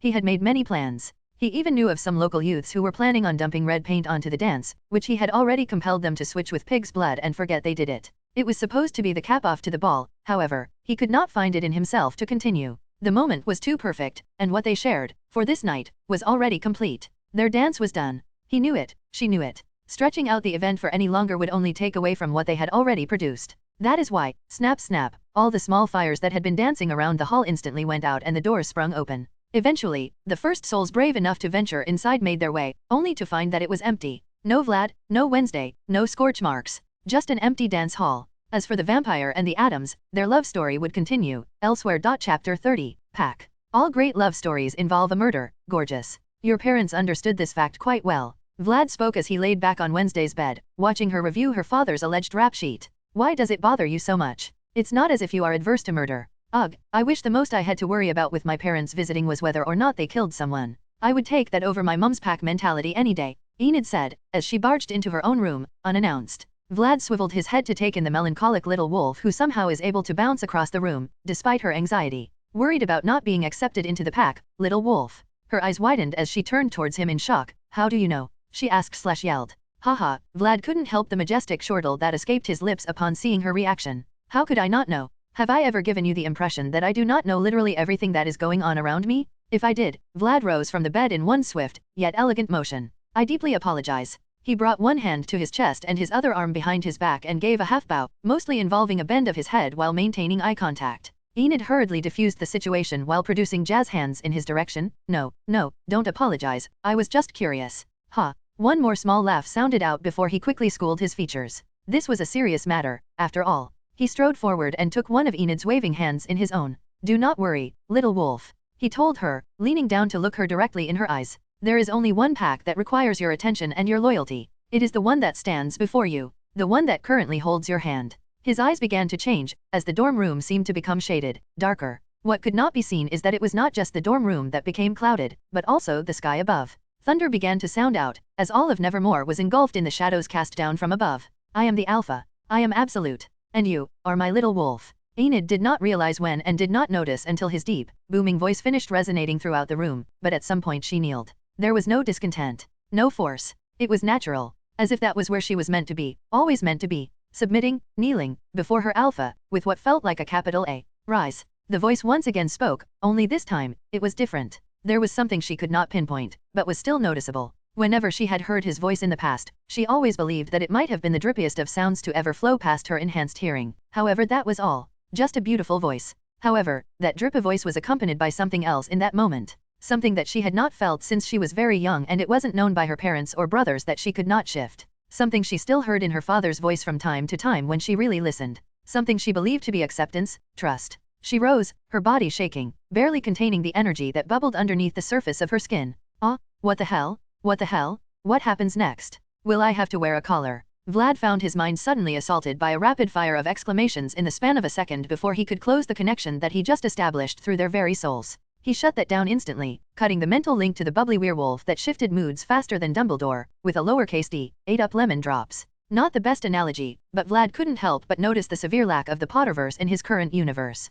Perhaps, he would write a bit of HP and expose the world to something magical. Nah, he would leave that to an actual writer. Enid began to hop up and down, her smile wider than he had ever seen it, and her mood, as infectious as always. He felt happy, watching her be happy. Vlad turned and extended his hand to the girl who had been sitting and staring unblinkingly at the happenings between her lover and her friend. She stood and took his offered hand, while looking into his eyes and attempting to discern all she could. He brought her index finger to his lips, opened his mouth, and slightly pressed the underside of the tip of the digit onto his exposed fang, exposing the world to her sweet blood, while both girls watched on, neither one blinking. Then, he took her finger out, but not before he let his tongue roll over his fang and then let a drop of his own blood fall on the nail of the finger. He brought her finger that had yet to allow a single drop to fall, past him and placed her hand directly in front of Enid's wide eyes and slightly gaping mouth. She looked unsure of what to do. Wednesday did not. Vlad watched Wednesday look at him, her eyes focused as always, and then at Enid, who seemed more confused than anything, and then back at him, and he could see that she understood a few things.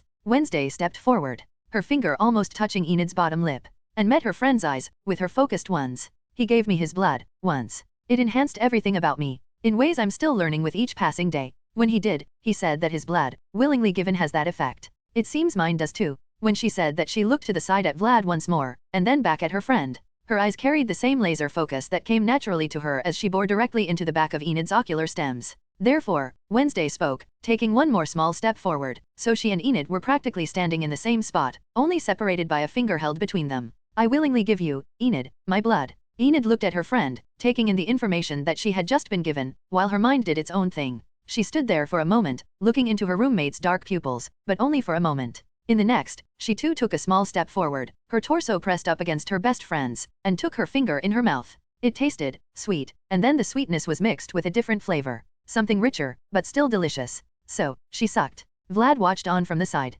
He did not have the heart to tell them that all that was required was a quick swipe of Enid's tongue and done. Mostly, for two reasons. 1, it's fucking hot. And 2, if there were ever a day where Vlad failed to include at least some dramatics into his daily life, then clearly he would not be living his best life. Also, it's just plain sexy. While Vlad controlled his libido, and Wednesday got her finger sucked, Enid felt herself undergoing a change of her own. One that went deep, deeper, and then deeper, into her very soul. She felt energy course through her veins, as her mind became sharper, faster, and even more awesomely amazing. She felt her body connect with her mind, and then connect with something else, before she felt that connection extend outward. First, to the girl whose finger she refused to release from her mouth, and then to the one who calls her Alpha, with a capital A. She felt them both, in a way that she had never felt anyone. She could see them, hear them, and smell them, in a way that she could not before. In a way that said, they were her pack and she was theirs. It all felt so much. She could not stop herself from bouncing up and down, only there were two problems. Number 1, she felt that it was far too soon to let her friend's finger go from in between her lips, and number 2, how fucking high am I going?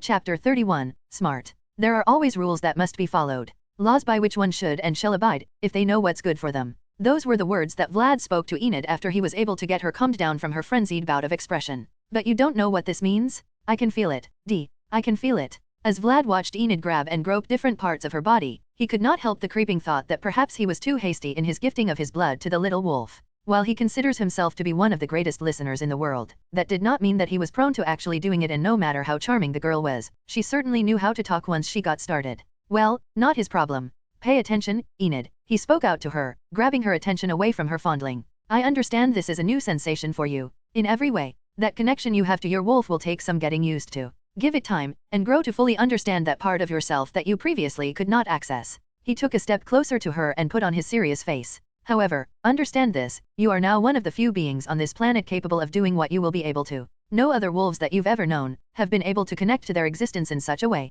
Not your mother, father, nor your siblings and their pack. Only you. He was now standing directly in front of her, his head tilted to look down at her. You are different. More powerful. Embrace it, but no matter what happens, do not believe yourself to be invincible. Always know that there are stronger beings in this world than you, but fear not, there are none stronger than your alpha. He finished with a wide predatory smile spreading on his face, that somehow still looked exceptionally handsome. What does that mean? Do I have to fight? Are these stronger beings people I need to be on the lookout for? Can I tell my mom that I can probably shift weight? Definitely shift. Enid yelled at the realization that she just discovered. As soon as I thought about shifting, I could feel it. It was like if I just flipped a switch, I would be able to become a wolf. How is that possible? It's not a full moon. OMG, am I a badass? Vlad once again found himself watching Enid jump up and down, as he processed each of her rapidly fired questions. As she fell back down to the floor, he reached out and grabbed her arms to hold her steady. It means live freely. There is always a fight to be had, in one form or another. Whether they are stronger or weaker, underestimate no one. Tell your mother what you want, though feel obligated to tell her nothing. You only answer to me. True werewolves can shift whenever they choose. You are now a true werewolf. You are stronger, faster, and your brain is far more efficient. Thus, he released her arms and took a step back. You are a badass. He could not help the small smile that played on his lips as he watched the excitement broiling up in Enid, as he prepared to watch her once again bounce up and down. He always knew her mind moved quickly. It would appear that getting used to dealing with her thoughts moving at a pace that she could not yet consciously match would be no problem for her. No doubt due to her having grown accustomed to having very little chill 90% of the time. The term manic pixie played on his mind, though, he discarded it. No need to label the excitable wolf. With that matter done, he turned to his lovely one. Their eyes met and he could see the cogs at work behind hers. Her thoughts a steady river, with a very smooth flow. The girl was a beacon of control, unlike her opposite, who was currently celebrating her newfound badassery. Whatever thoughts flowed through Wednesday's mind were her own, and she did not seem to feel the need to inform the audience. Vlad watched as she went from contemplative and thoughtful to focused and decisive. To answer your question, it is not the fact that my father might have murdered someone, it is the fact that they sent me here uninformed of that fact. Immediately, he realized his mistake in thinking that he and his paramour were thinking along the same lines. The girl had her priorities. As if I would not learn of the matter. Now, I want answers. She spoke with determination. He had to admit, he really enjoyed her look of single-mindedness focus. It was so very close to a pout that his incredibly imaginative mind could easily overlap the images. If it's answers you want, then it's answers you shall have. Vlad flourished his right arm out to his side and then brought it at a bend in front of his waist and did a bow. Good luck. And then, he was gone. Wednesday stood there for a moment, looking at the spot where her Vlad had just stood. For a brief moment she thought that he was about to say he was at her service, however she was fooled by his elegant bowing. Nonetheless, she readjusted her perspective and then her direction and looked at her friend who seemed to be excited about rubbing something in her mother's face, though she was speaking too quickly for Wednesday to care enough to give her full attention. She had her own matters to rub into the faces of others. Specifically, she looked down at the sheriff report in her hand. Her own matters, indeed. Wednesday, without a single wasted movement or really even a conscious thought, flawlessly spun around and took the few steps back to her desk, where she sat down and began making notes of all that she knew about the case. Her father had allegedly killed a boy with a sword. Unlikely, in terms of his character, but not in terms of skill set. Despite being caught red-handed, her father walked free and clear. Suspicious, given the reaction she saw from the sheriff and the apparent hate he had towards her father. He did not seem to like the idea of her father walking free, so it is unlikely that he was bribed or knew of a bribe. The fact that she was sent here, despite her father's not so illustrious circumstances with his attendance, can only mean that they either underestimated her ability to find out, also unlikely, or they did not care if she found out, still unlikely. The most probable circumstances would be that they simply sent her here and then decided to just wait and see what would happen, the most likely. As Wednesday thought on the matter at hand, she could not help but stop and think for a moment about how easily she was able to extract and organize different logical conclusions in her mind. She had always been capable of deduction and logical reasoning, however it was only now that she realized that, while she could think logically, it would often be hindered or guided by her own subjective conclusions, rather than looking at a matter objectively and following all the information provided. Essentially, once she saw the most likeliest string, she would follow it completely, while disregarding the less obvious choices. She allowed herself a moment to mourn her less than ideal conclusions she drew about her previous detective mind and chalked it up to her learning and growing. Now, with that done, she began once again, examining the report and gathering her facts, while at the same time creating nexuses to the conclusions that were unlikely, but could not be completely discarded.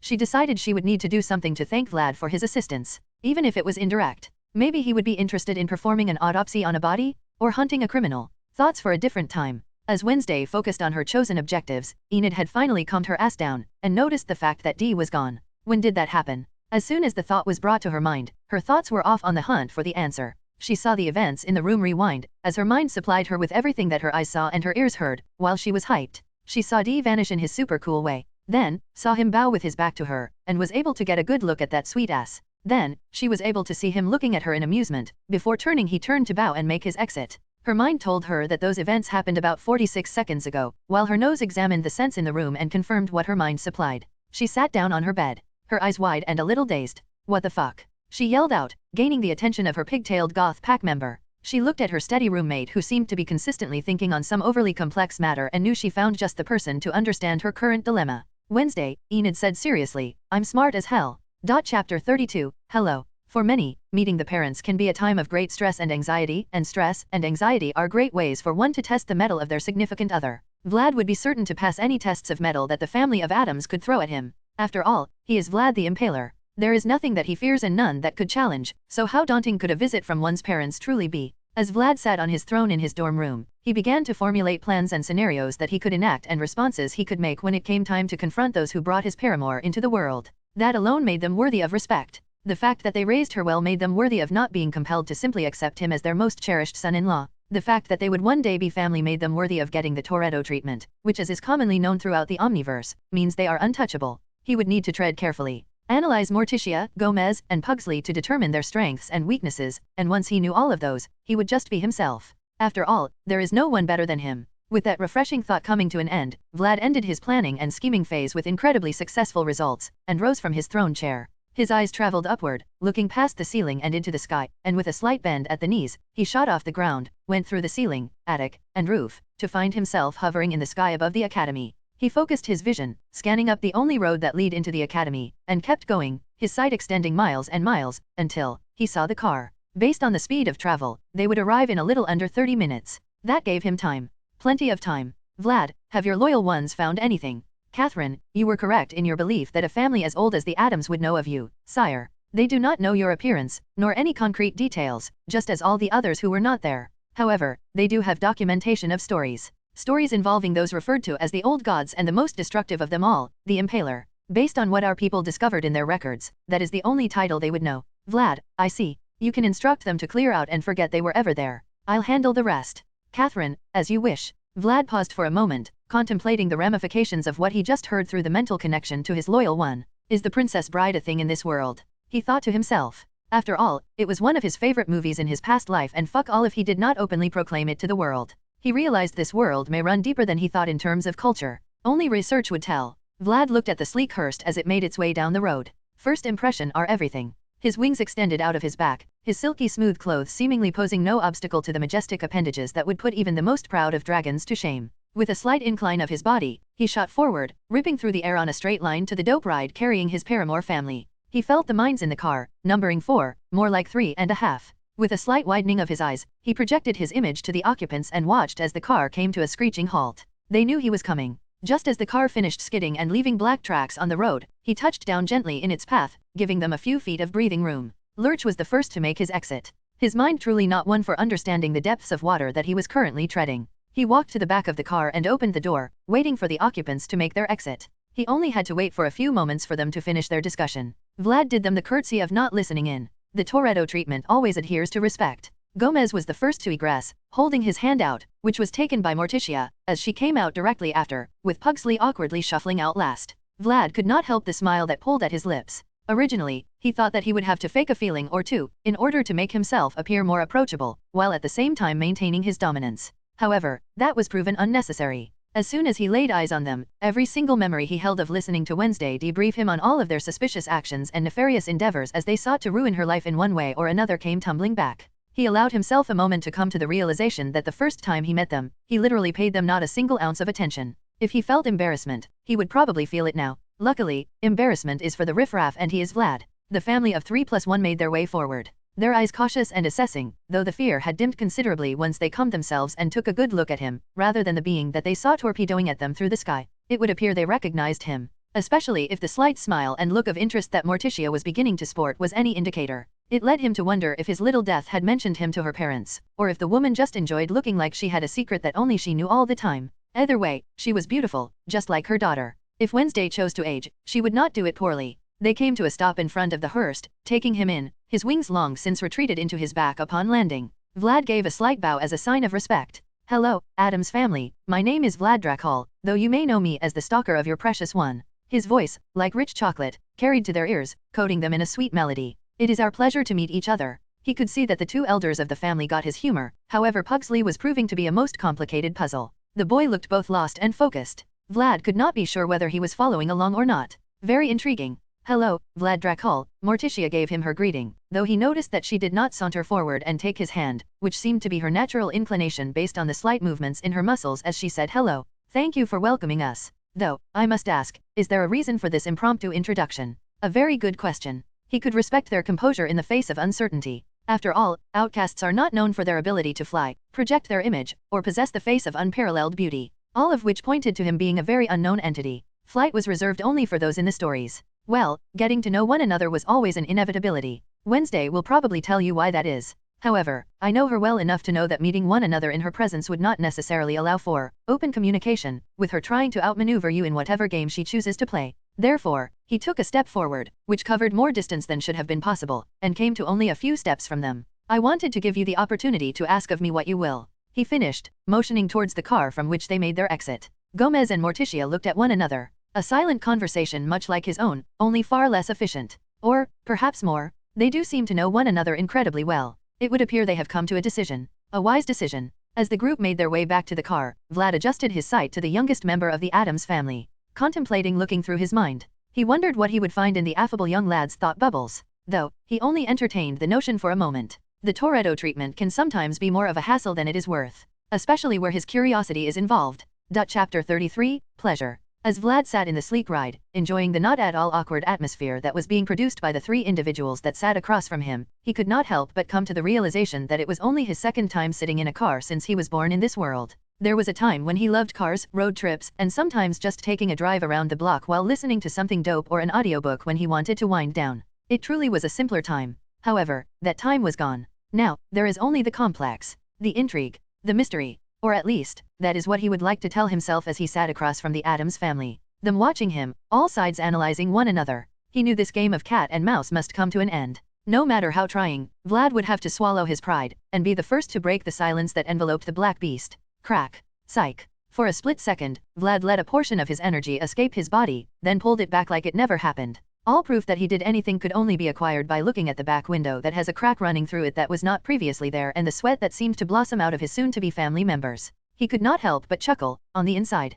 He could finally understand why Wednesday enjoyed tormenting her family so much. They were a funny bunch. Ahem, Gomez cleared his throat, shifting in his seat, as he gave his wife's hands a reassuring squeeze. "So, mister, I'm sorry, we never got your name," he drawled out smoothly, the only indicator of his fear being his eyes. Vlad had to admit, the man was calm under unknown pressure, as was Morticia. And Pugsley. Yes, he could definitely understand why his little death enjoyed tormenting them. They just didn't react nearly enough to satisfy the purpose of messing with them in the first place. If anything, they looked more curious than afraid. Not cool. Wait a minute. Why the hell am I trying to intimidate them in the first place? Vlad thought to himself. I'm supposed to be trying to make a good first impression and my first instinct is to dominate the situation? Ah, I see. This is what happens when one spends too much time going unchallenged. They forget how to operate amongst those who require them to take a step back. Once again, I must thank my incredible mind and amazing body for allowing me to reach such a level of introspection in the time it takes mere mortals to count to 3 really fast. 'Tis a perk of being me, I suppose. As Vlad came down from his high-level introspection, he noticed a look in the eyes of Wednesday's mother.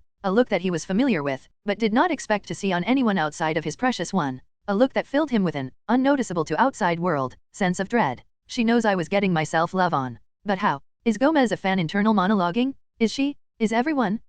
Let's pivot. My name, Vlad starts out with his velvety voice, that definitely surpasses Gomez's. Is Vlad Dracul, he bows slightly while seated, genius, billionaire, playboy, philanthropist. Chichichi, Vlad hears Pugsley give a low chortle. His eyes take in the boy. That's from Iron Man. Vlad feels the urge that his mouth has to twitch, but he denies the impulse. Are you fucking kidding me? The fucking Marvel comics are a thing in this silly fucking world, but Blade likely isn't. Man, I really need to do my research. Right you are, Pugsley. Vlad says, never missing a beat. I felt only that line fit the modern standards of my awesomeness. He finishes with a light smile, getting comfortable for the first time. Are you? Morticia asks. A genius, billionaire, playboy, philanthropist. Indeed, Vlad says, sitting straight, and smoothing out the rumples in his shirt. Though, genius is relative, my money is endless, I only play with one girl, and I do give it away to those in need, if I like them. Well, you sound like a very good young man. She responds. Thank you very much, Morticia. Though, it is only proper courtesy that I inform you, that I am actually older than you.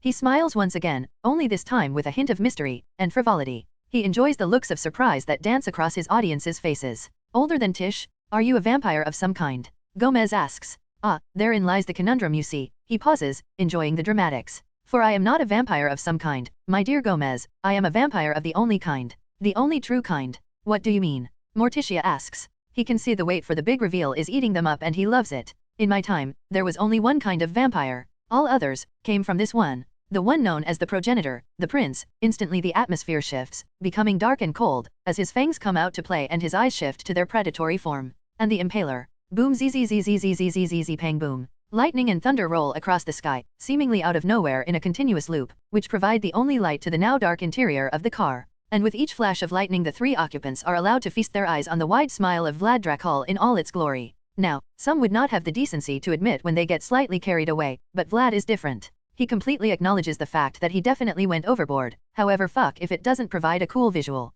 One that they will never forget. Actually, yep, he definitely did them a favor. Now, they will always have something to talk about at dinner parties. They are welcome. With a snap of his fingers, everything returns to normal. The sky went back to a grey overcast. Daytime once again resembled daytime. And the car was no longer enveloped in darkness. Like a flip had been switched, all was as it was. Almost. Pugsley had fainted. Gomez was shielding his wife with his arm. And Morticia, she looked ecstatic. He could definitely see the resemblance. No wonder Wednesday felt like she was always competing with Morticia. The two were just too much alike. Both hot as shit, and get turned on by incredibly dangerous situations, hot as shit, indeed. As tensions settled, Vlad donned his customary gentle, yet elegant smile, that told the world, it's alright, I am here. It is a pleasure to meet you, Addams family. I will be your son-in-law.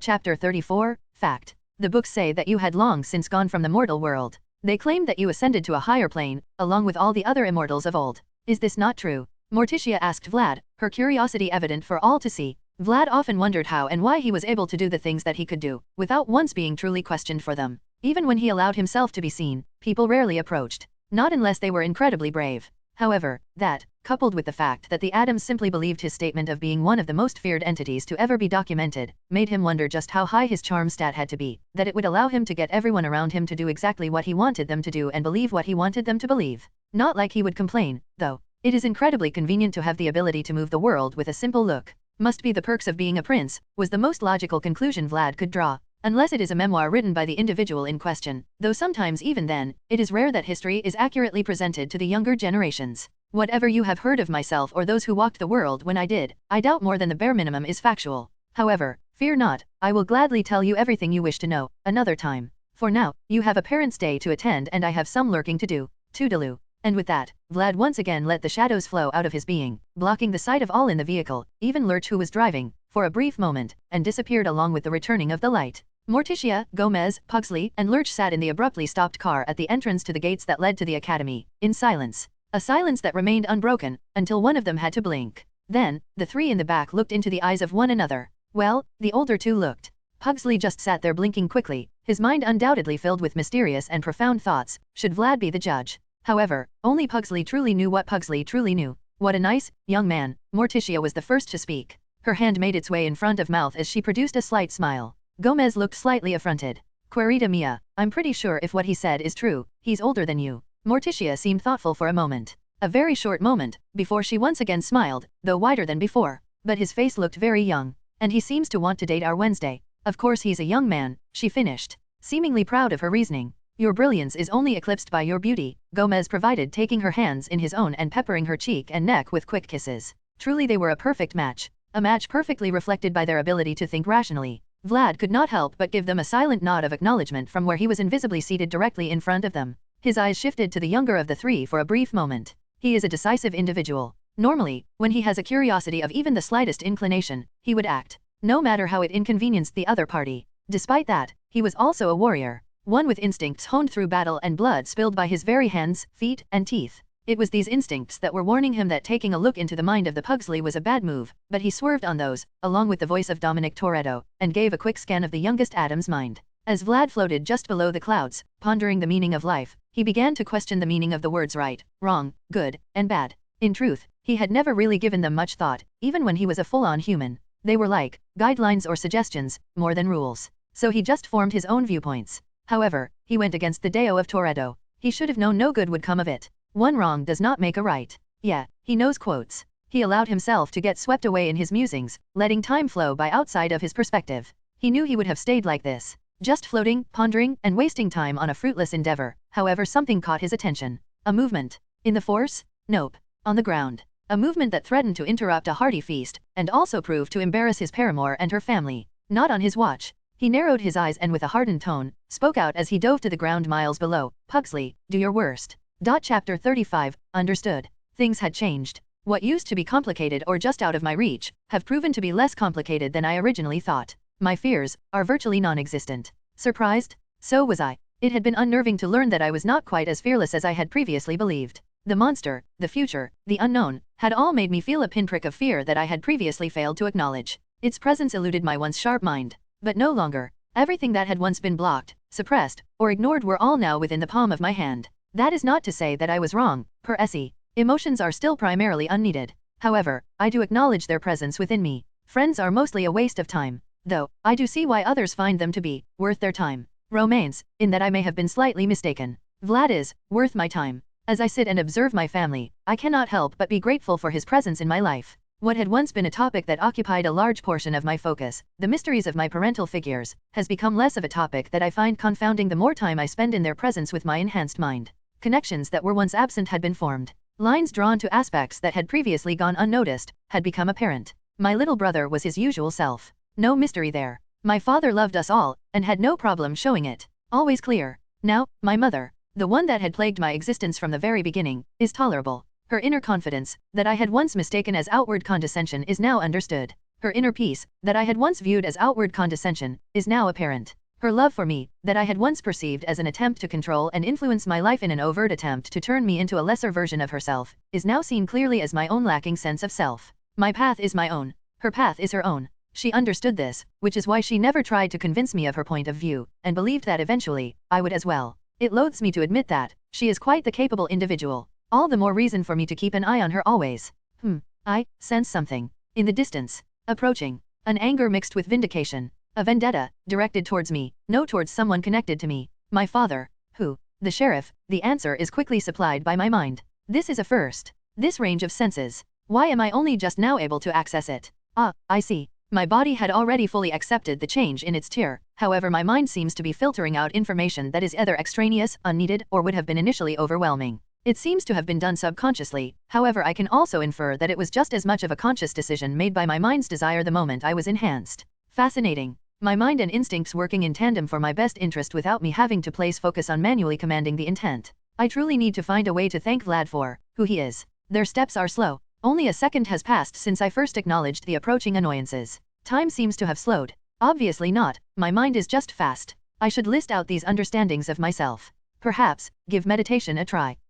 I'm even telling jokes now. Well, everything has its drawbacks. Now, what to do about the sheriff? Options? Too close to make a hasty retreat. Too visible to stage an ambush. Too many observers to practice knife throwing with live targets and also to stage an ambush. Fighting is not an option. Not without information on their purpose. I do not sense the same bloodlust that I felt from the men I killed in combat, so it's unlikely they are coming to shoot first and ask questions second. So, why are they making an appearance and why for my father? Vindication. The sheriff believes that he has been proven right about something. Obviously, my father being a murderer, but how? New evidence. It could only be recently acquired. The sheriff lacks both patience and tact, so he would make an appearance as soon as he had what he thought he needed. New evidence, I cannot think of any. I lack too many details of the case. Well, I suppose I have my work cut out for me. I like it. I should thank him for giving me a clear reason to pry into my parents' past. However, what I do not like is the approach, nor the feeling of satisfaction that he seems to be taking in his current action. He seeks to humiliate my family. That cannot go unpunished.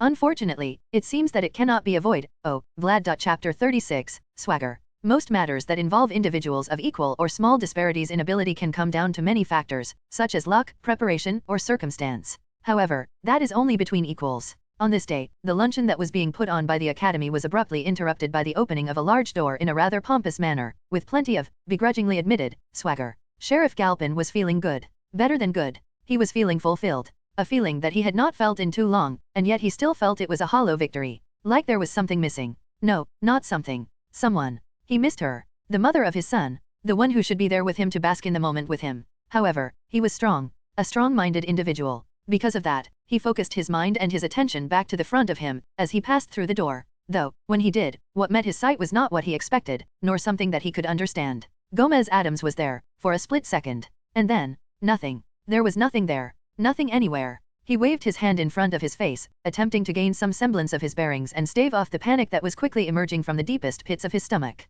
But no matter how frantic, fast, or close he moved his hand in front of his eyes, only darkness met his sight. His breaths began to come faster. Shorter. His eyes darting left, right, up, right, down, left, in sharp angles and circles. But nothing. Turning one way, then the other. Spinning. Stumbling. Just trying to understand. Is this it? He could not help but think. Will he join his love in the great beyond? Will that bastard Gomez continue to walk free? What about Tyler? I can't leave him alone. Through pure strength of will, Sheriff Galpin clenched his fists and grit his teeth, as he prepared to deny what afterlife awaited him in order to get back to the kid that still needed him. He knew it was what his wife would want and he would not fail her. Enid sat there watching, a strange sort of glee playing on her senses as she watched everyone in the courtyard panic, as Vlad gently landed on the ground in the middle of the courtyard. She wondered if he would like something to eat. The meat was particularly good, however she quashed the thought when she peeked at the sheriff and his posse. It did not take a genius to figure out why the man had barged into their feast, especially when the smell of pure condescension was wafting off of his out-of-shape body when his eyes immediately darted towards Wednesday and her family as soon as he flung the doors open.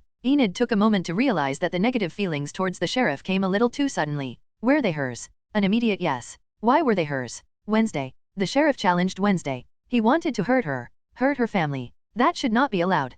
Could not be allowed. Take a breath, Enid, she scolded herself quickly. She could feel her fangs beginning to elongate as something primal made itself known. Something dominant. She quickly looked towards her mom and dad to see if they noticed her freak out. She wasn't ready yet to let them in on her new status as not only a member of a pack, but of the pack. One with an alpha so powerful that he gave off the feeling of a son, while everyone else, including her parents, felt like flashlights with batteries very close to needing replacements. It was her business, her power, and her family. A family that she could feel accepted her completely, exactly how she was, even before the fetch upgrades. A/N, yes, that was a Mean Girls reference. She had nothing to prove. Not anymore. Oh, she couldn't help but let out as she looked around. Her parents were freaking out. Everyone was freaking out, running around like headless chickens.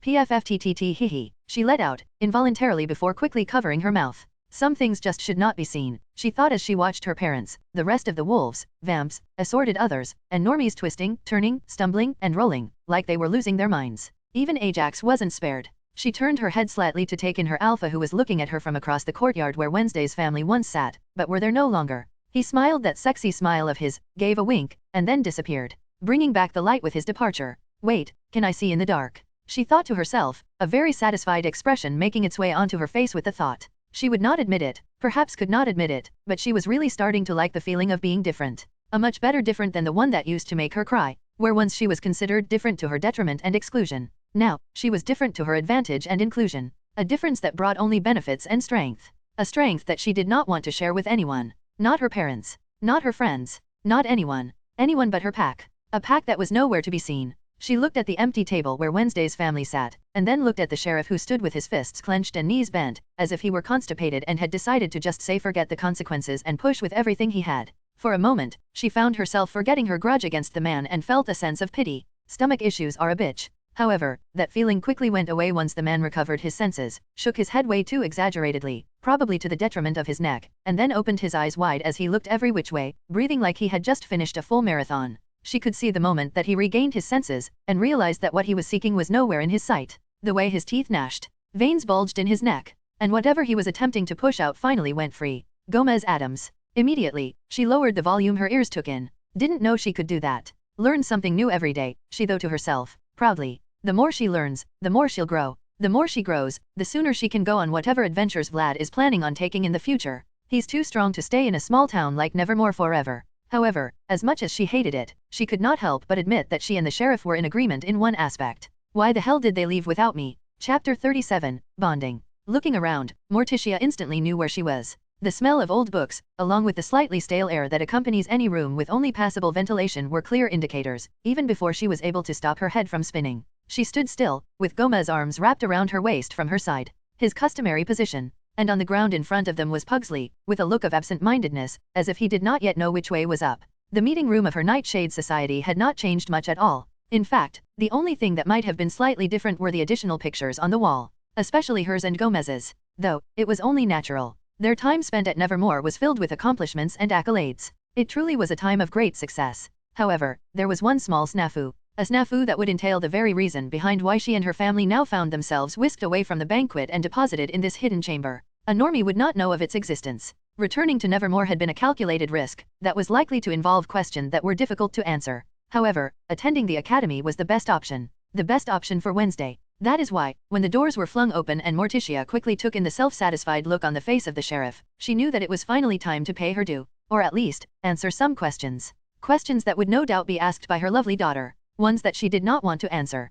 But sometimes one does not have the option to choose the favorable choice. What she did not expect was the presence of the incredibly charming young man, old man, unaging man, that took it upon himself to court her daughter. His looks, with that face of his style, with those clothes of his presence, with that aura of his, lets everyone who looks upon him know, he is surely built different. If it were not for the fact that her Gomez were so stunning in his own right, she might have felt jealous of her daughter for being able to ensnare such a catch. But, there was no jealousy, only contentment. Her daughter had found someone to cherish, along with someone who cherishes her. There was nothing more to be asked from any relationship.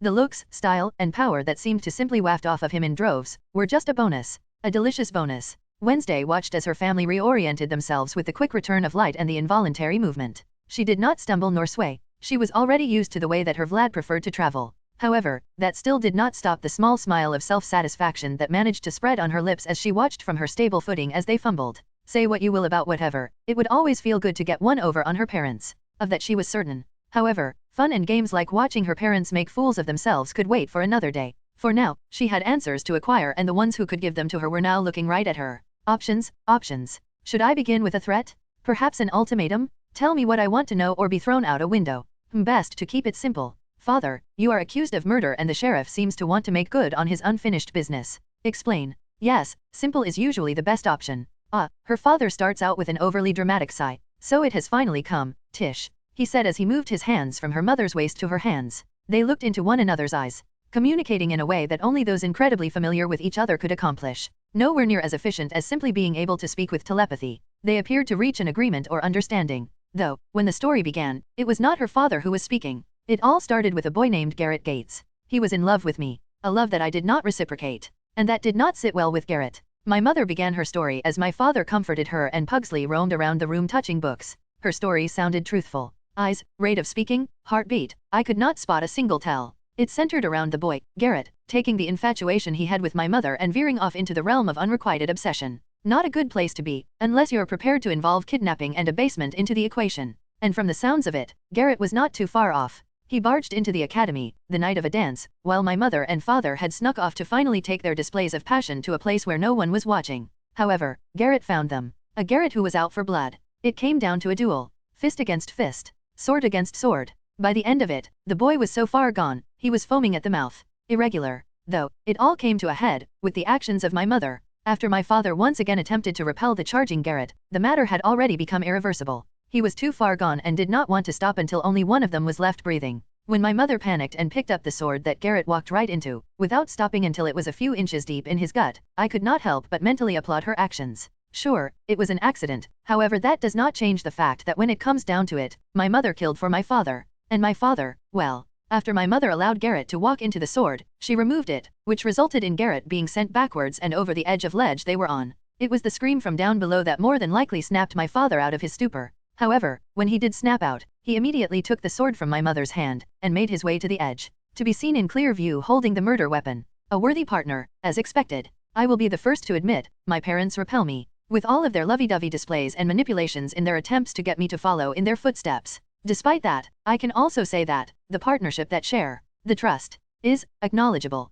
Now, the question is, if Garrett died, and my father was seen holding the murder weapon, why was he let go? There is clearly more to the case than a simple altercation that resulted in death. But what? It's obvious. Mother, you said that he had dilated pupils and was foaming at the mouth. I asked. Yes, that's right. She responded. Well, what are those symptoms of, coupled with the loss of mental faculties? I could practically hear the wheels spinning in her mind. Her brilliant mind. A worthy adversary. Ah, looks like she's got it. Morticia quickly takes in Wednesday, her eyes wide. But how could that be? Wednesday once again dons an involuntary grin, filled with self-satisfaction. There's only one way to find out. We're going grave digging. Immediately, expressions of joy are etched onto the faces of her family members. It had been too long since they had a good family bonding session.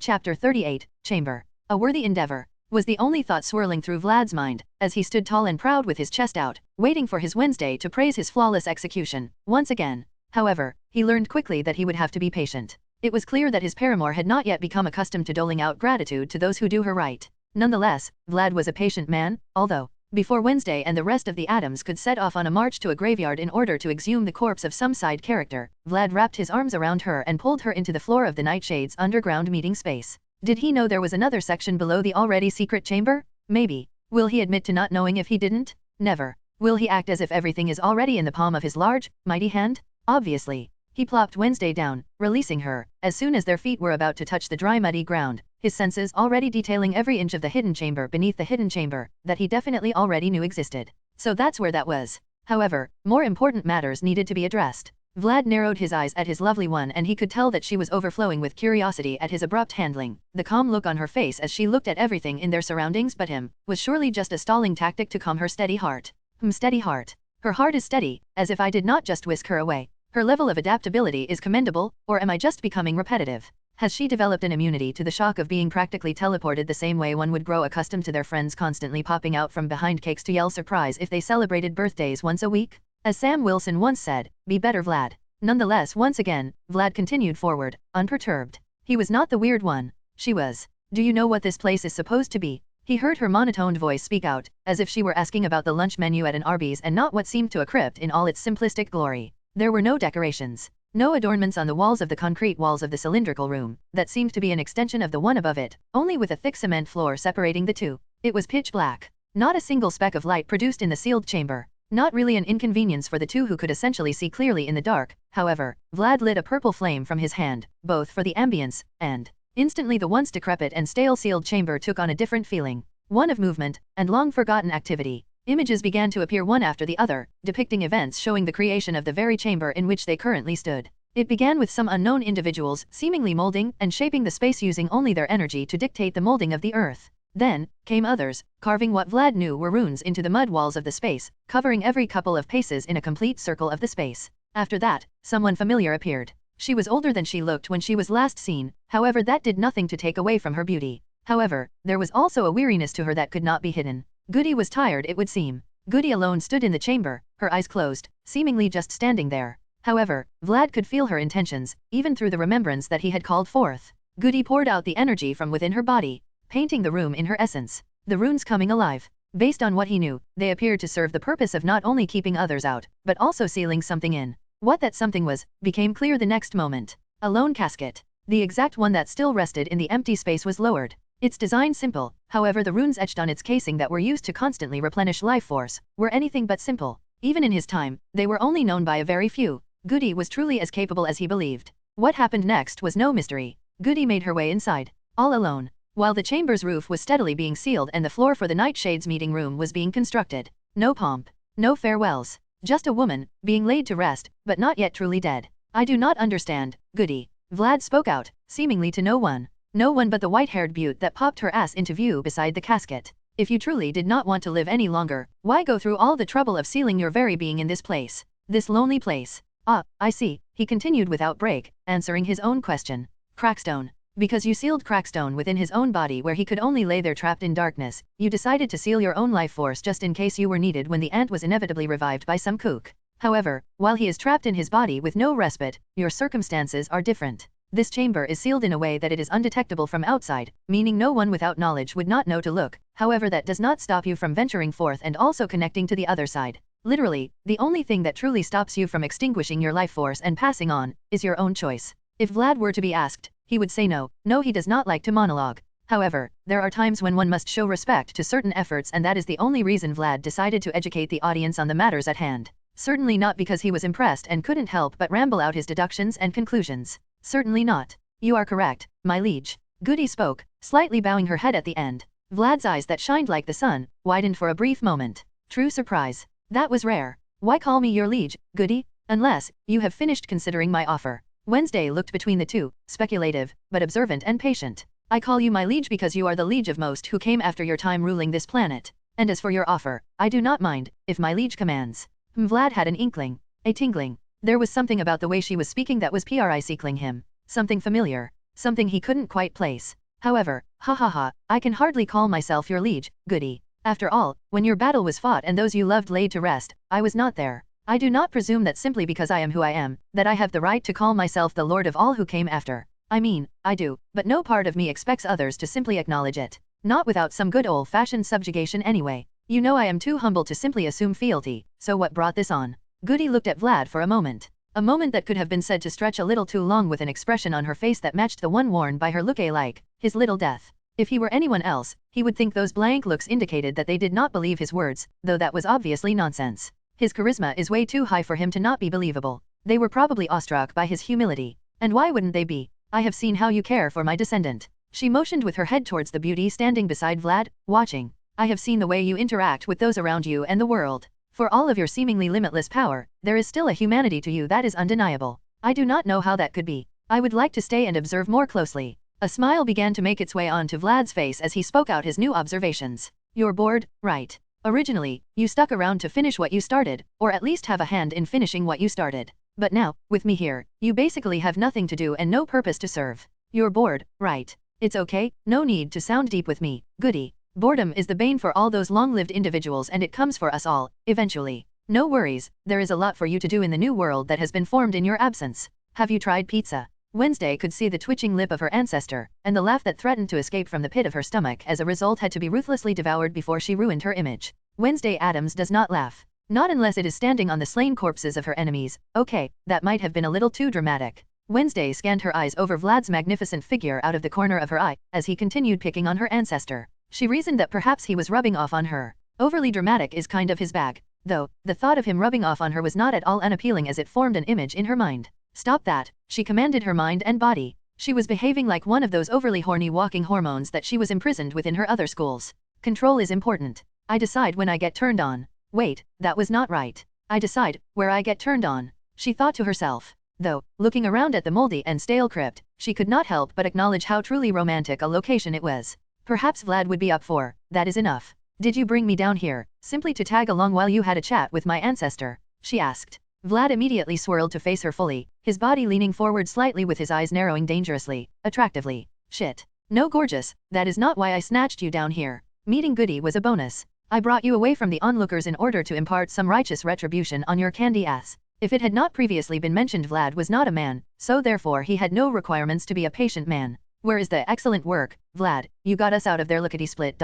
He spoke out the sentence in a monotoned voice that perfectly replicated her own. I would have even accepted a quick peck on the cheek and a quick flash of one nipple as a show of appreciation. Vlad looked at Wednesday, his eyes aflame with justifiable fury. Her own eyes narrowing in response. Without taking even a full 10 seconds to form her conclusion, she spoke out. Where are you going? Vlad could not help the half-smirk that played at his lips. She knows me well. Chapter 39, Priorities. I have enemies, Wednesday, Vlad spoke. They span the entirety of this world and only a select few, no matter how powerful, are able to perceive them. He raised his hand and cupped her jaw as they stared into each other's eyes. And you are one of them. He finished, with her looking genuinely confused for a moment. Or at least, a moment to the outside world. Only she knew how fast her mind worked before her eyes slightly widened before returning to their resting state of intensity as she peered into Vlad's eyes. Your enemies are the spirits, she stated with certainty. Her brow slightly furrowed. He graced her with a head nod filled with elegance. So far, they are the ones that I have identified. Though, based on what I know of the other side, it would be an impossibility for them to be moving completely alone. Take our lovely Goody for example. He inclined his chin towards the pretty ghost girl. Even she, who never truly died and maintained a state of in-between, could not interact with the world of the living as she wished. Only you, her descendant, could she channel. Someone called forth the spirits long ago. Someone with an ability that I could not discern back then. As Vlad spoke, the air in that dark gloomy chamber began to become colder, heavier. That begs the question, what else happened back then that I could not perceive? What else did I miss? And how many cowards are running around this world believing they got one over on Vlad Dracul? He finished with a roar as he spoke, the ground shaking, with the quaking being felt throughout the entirety of the academy. Then, it was done. His face, which had taken on its steamy demonic appearance, instantly reverted to his equally as steamy original features. He closed his eyes for a moment, taking a deep breath in, mostly for appearance, but also in order to take in the scent that was wafting off of his lovely one. He caught a whiff as soon as he finished his mighty roaring and knew he had to inhale that scent deep inside his senses in order to imprint it in his mind.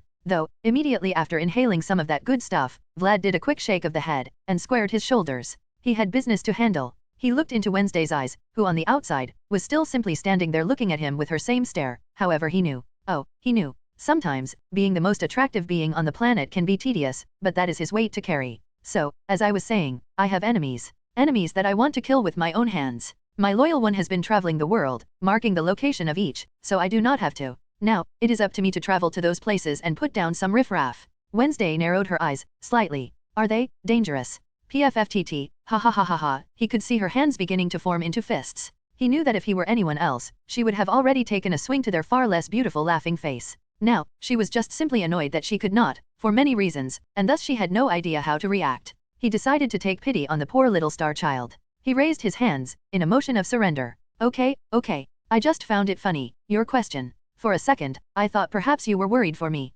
Then, I remembered who I was talking to. I would like to say that jealousy is not a good color on you, but I do admit, you wear it well. He leaned down and gave her a peck on her pursed lips that adorned her annoyed face. It almost made him laugh again, but he is far too smart for that. In case you have forgotten, my dear, you currently have a few enemies of your own to slay. Her eyes narrowed even further, seemingly wanting to disagree, but not finding the exact words that would work for her argument. I will always have enemies to slay. Oh, it seems she found them. However, there are orders of priority. Your enemies seem like they would take a lot more work than my current ones. I believe it would be best if we wait to make a move on them, until we can move freely. Once again, a smile graced his face. Those are a whole lot of wees that you are throwing around. Though, I do understand. As I said, gorgeous, they span the world. Hidden, with unknown motives, and unknown numbers. There will be many that we will have to mow down in order to get to the root of the dead tree. I will need your help, eventually. He took her cold small hands, in his somehow warmer ones. But, for now, slay your demons. And then, join me as I slay mine. His voice seemingly hypnotic, despite simply speaking regularly, as he concluded.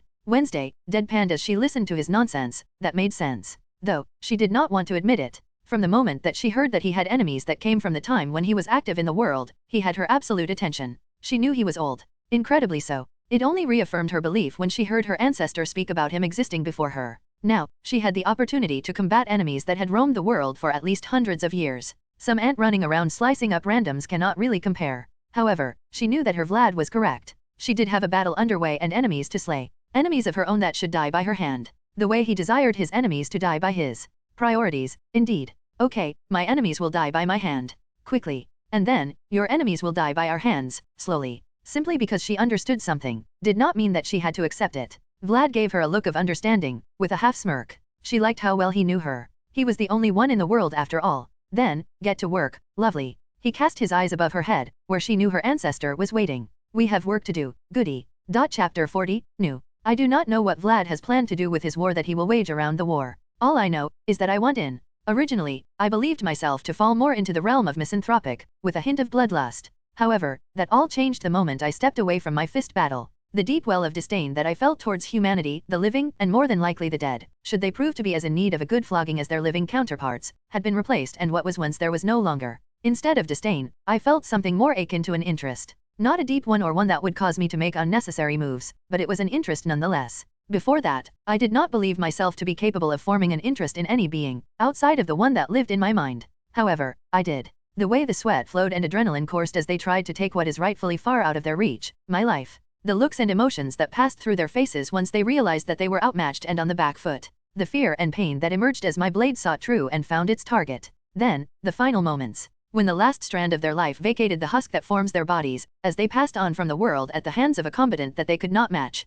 Ah, Wednesday sighed out. Her voice barely above her normal level, as she felt the moisture build up in her panties. It's almost time, she thought to herself. Vlad had made her a promise. A promise filled with expectation and a world of something that she had yet to explore. A world filled with many things that would make her feel interest. However, the one that is hounding, pounding, and begging to be released, as she sat on her bed where he had just dropped her after they left Goody's resting place, was the one that he promised to fulfill on her birthday. So much violence to be had. So much blood to be shed. And so many people who will learn fear. As her hand begins to snake down her body, over her ribs, down the side of her stomach, as it made its way to its front, and down to the waist of her skirt. She stopped. As far as the world knows, even Vlad, she had never shown much of an interest in sex. As far as she thinks the world knows, Vlad can always send her arousal. However, only she knows the truth of the matter. It has never been that she was not interested in sex. It has never been that she was adverse to having it. As far as experimentation goes, there were many that she was interested in conducting in order to know how her body and mind would react to the stimuli. She had speculated since she was young. The reason that she had not, and probably would not for quite a while, was simple. For the life of her, she could not understand how anyone would want to have sex with her. She had observed her mother, watched, listened, and studied her behavior and the way she enticed her father, wrapped him all around her sensual finger. However, as she would say, I will never be like my mother. So, like with all matters of her life, she knew she would need to find her own way, her own path. The problem was where to begin. Nothing that she found truly turned her on. The boys that she came across were pitiful examples of natural selection failing in the face of human ingenuity and stupidity. The girls were vapid excuses of wasted oxygen and an overabundance of carbon monoxide. Neither gender produced candidates that she found worthy of being her lab partner as she conducted her experimentations. That was, right up until she met him. It will never be spoken by her, and she more than likely had already blocked it from her mind, so as not to suffer the humiliation of having to remember the embarrassment, nor the depths of her shallowness. However, it did happen. She walked into the academy, head held straight, shoulders back, prepared to step over the carcasses that called themselves her peers and establish her individuality. Confident she was. The door to the blonde educator's office opened. She entered. Then, she died. Heart stopped, and finally she could welcome the sweet embrace of death's cold touch. Sadly, her traitorous heart decided to be disobedient and continue with its functioning, which allowed her to watch as he approached. The silence of his steps lost on her until she thought back to the moment, only registering at the time the fluidity of his movements. Not a single speck of his being seemed awkward or out of tune with the rest of body as it moved. She could not help but wonder how skilled he was with a sword. Then, he spoke. His voice smooth and swift, inserting sound into her ears like a knife straight to the brain. Stalker was the only word she heard, until she rehashed the interaction later. Her mind wondered if the graceful figure that seemed to coiled power was insulting her for staring. Normally, an insult from the mouth of sheep would not matter. After all, sheep are food. But the one in front of her, whose eyes she glared into, daring him to challenge her, did not feel like a sheep. Her instincts were warning her of a predator. One that could challenge her. One that made her feel interest. That's new. The more she interacted with the not sheep, the more her conjecture was becoming a certainty. He could challenge her. No, more than that. He could dominate her. Suppress her. Smother her. Constrict the airflow to her lungs as he held her throat in his hand and stared into her eyes, daring her to disobey him at the threat of a merciless death. Splash. The first time it happened, she was confused. Arousal was a science of which she was aware. Human anatomy was a study that she took seriously. However, it was never personal. Until, it was. He turned her on. Interest became desire. Desire became want. Want became need. And need became fuck me or die. The first time she had the thought of running him through when he wasn't looking with her blade, should he refuse her, she knew she needed to get herself under control. Only she controlled her actions. She was her own master. So, she put her hands good use as she showered. It helped. And, it was very educational. She had confirmed the lab rat that would assist her in her pursuit of knowledge. Then, it just came down to how to go about it. She did not know how to treat the non-sheep. She hardly knew the non-sheep. It should not be that difficult to get him to agree to her demands, right? Then, it became exceedingly difficult. The non-sheep was someone she knew